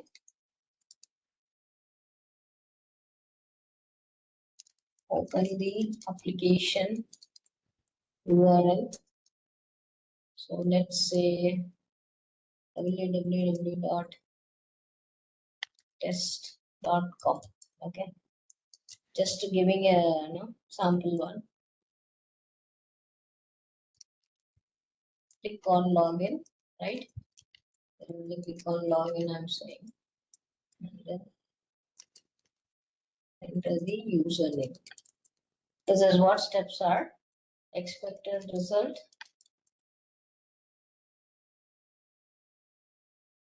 User should be able to enter. User should be able to log in after clicking on submit with valid credentials, right?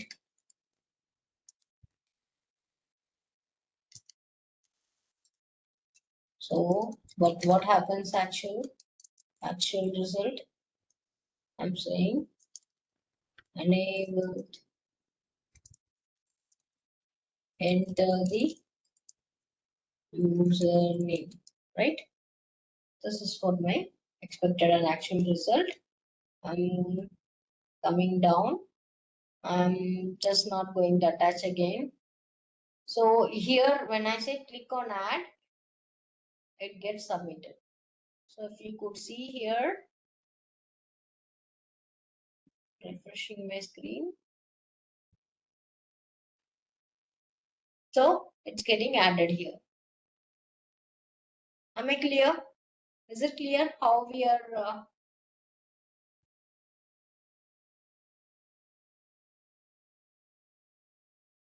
Is it clear how we enter the bugs into the system? What is bug tracking? Okay, what bug will occur while using the application? We may not be able to predict something, but that's what error guessing is, right? Last time we saw about testing techniques. In testing techniques, the way we use the error guessing method, that is how it happens in based on our experience, where what kind of logical issues or system access issues can come, that kind of prediction can happen during the exploratory testing. Yes, we can do it, but not all the cases. We have to write the test cases, what to be tested, and then once the application is there, we start testing the application. Am I clear? Are we clear with the bug life cycle also? Yeah. Defect life cycle, bug life cycle, or whatever it is, and then we talk about severity, priority, right? And what kind of accesses one. See, based on every application, the access will differ. For a tester, the access is different, and we need to add different groups: developers, project managers, business stakeholders. At times, there will be clients also. That is where whether it is an internal or external reference we'll give at times for the tools when we are writing the bugs. So that's all about. And we need to talk about metrics and matrix. Basically, are we clear till this? We talked about all these things. I just have to cover something on daily status reports. How we do our daily status reports, and these bugs entered is mandatory, ma'am. Yes, the bugs, reporting bugs are very mandatory. Without bugs, there is nothing. I showed you, right, the known bugs, what we have. If you could see, even for Zoho, I'll show you.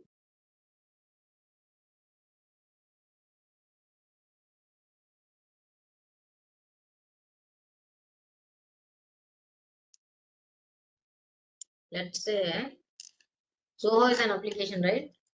I would say Zoho bug tracker. Okay, known issues. See,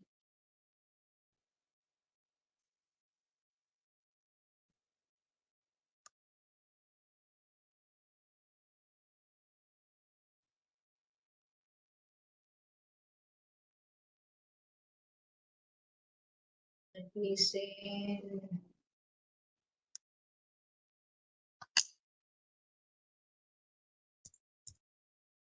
Zoho known issues. Okay, see here. They publish an article, what kind of issues we get, right? Known issues and limitations, cloud functions. To get what kind of issues we face, right? When you download a page as PDF, the resulting PDF may not display the data where there are reports embedded in the page. So there are certain things, what kind of issues we face, what kind of problems we face, we need to clearly mention, right? See here, they have given what kind of issues you may have, what kind of known issues. To have this very clear, the application has to be tested. And if you could see how detailed they have given on edit, right, where everything has to happen, right, how the reporting happens step by step. So the known issues will come from the tester after testing the application to ensure that this is what is this is what could be done, this is what cannot be done.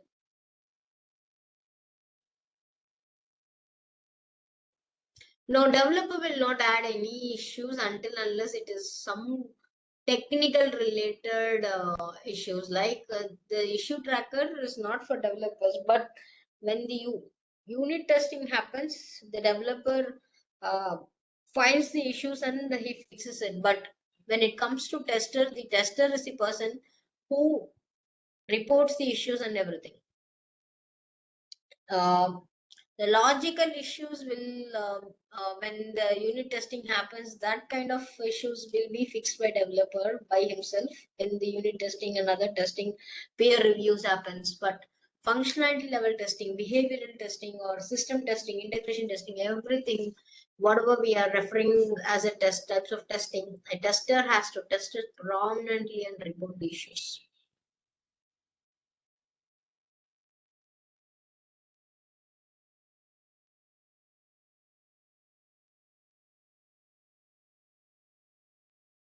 Am I clear?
Okay, cool. So for daily status reports, okay, what we do as a daily status reports, sharing the screen, sharing the right here. So in general, in emails, in official emails, we generally have a status report mechanism. We say it as, so for example, Lavanya, I'll say in the subject, I'll say Lavanya status for the day, and I will say today's status is 21/06. Okay, this is the would be subject. In the mail description, I will say hello, whoever. So say for example, I am reporting to Nagarajan. Okay.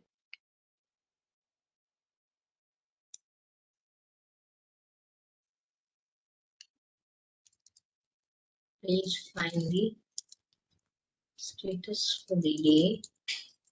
Okay. And I'll say in general as a tester. Okay. I'm not talking about in general. I'm talking about for predominantly for testers how the status reports will be, right?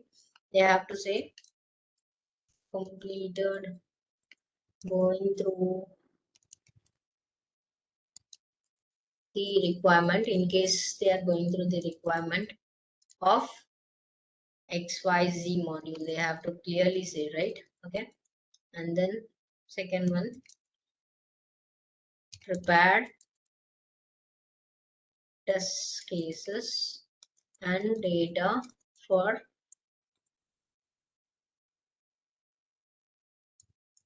payment gateway module.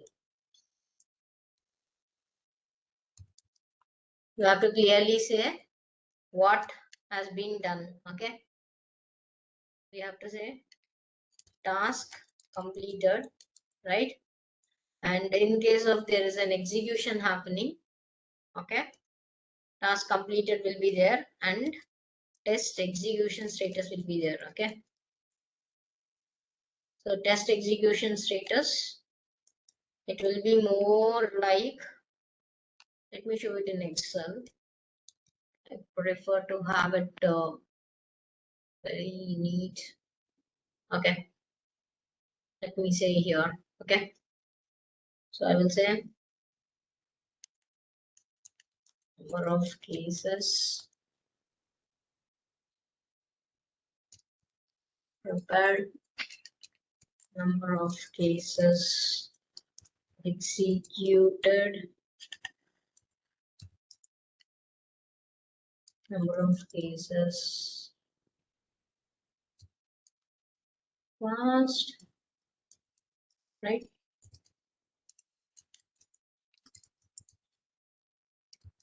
And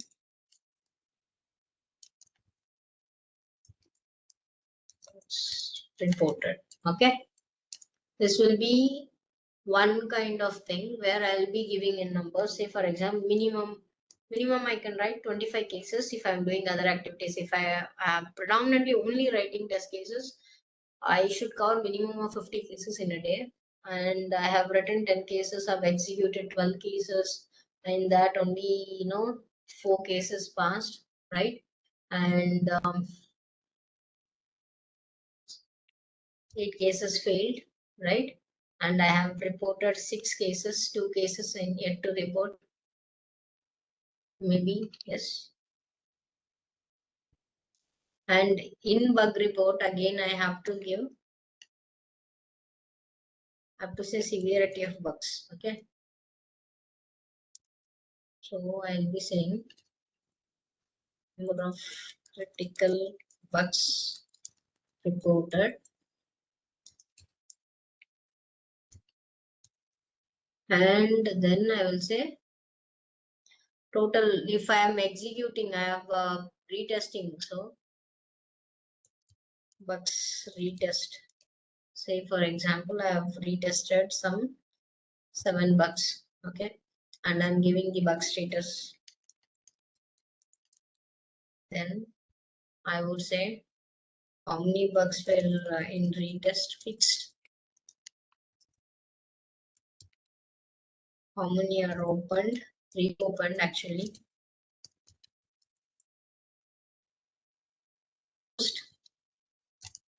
reported for the day.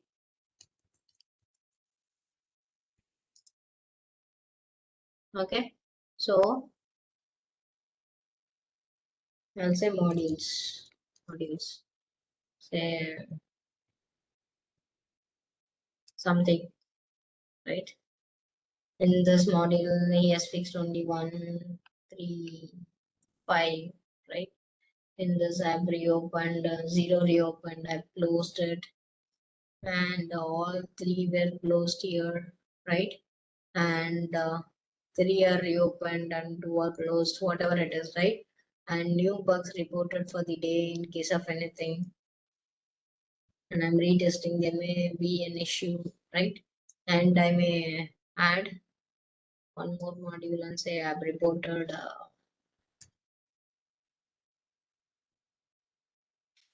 2 issues. So I will copy this and paste it in my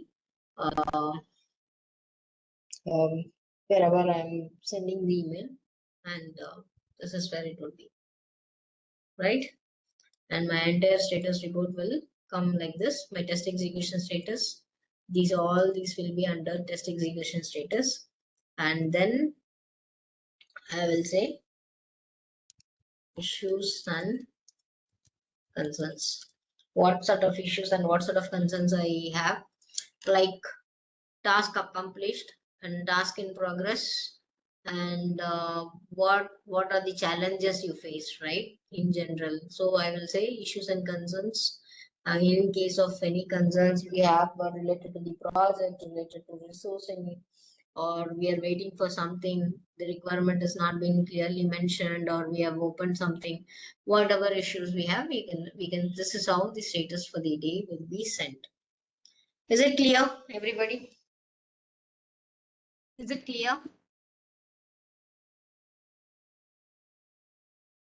Daily status reports, how we send as a tester. Yes. Okay, cool then. Let's complete the session today, and let's catch up tomorrow. We'll go through the things, and we'll see some systems.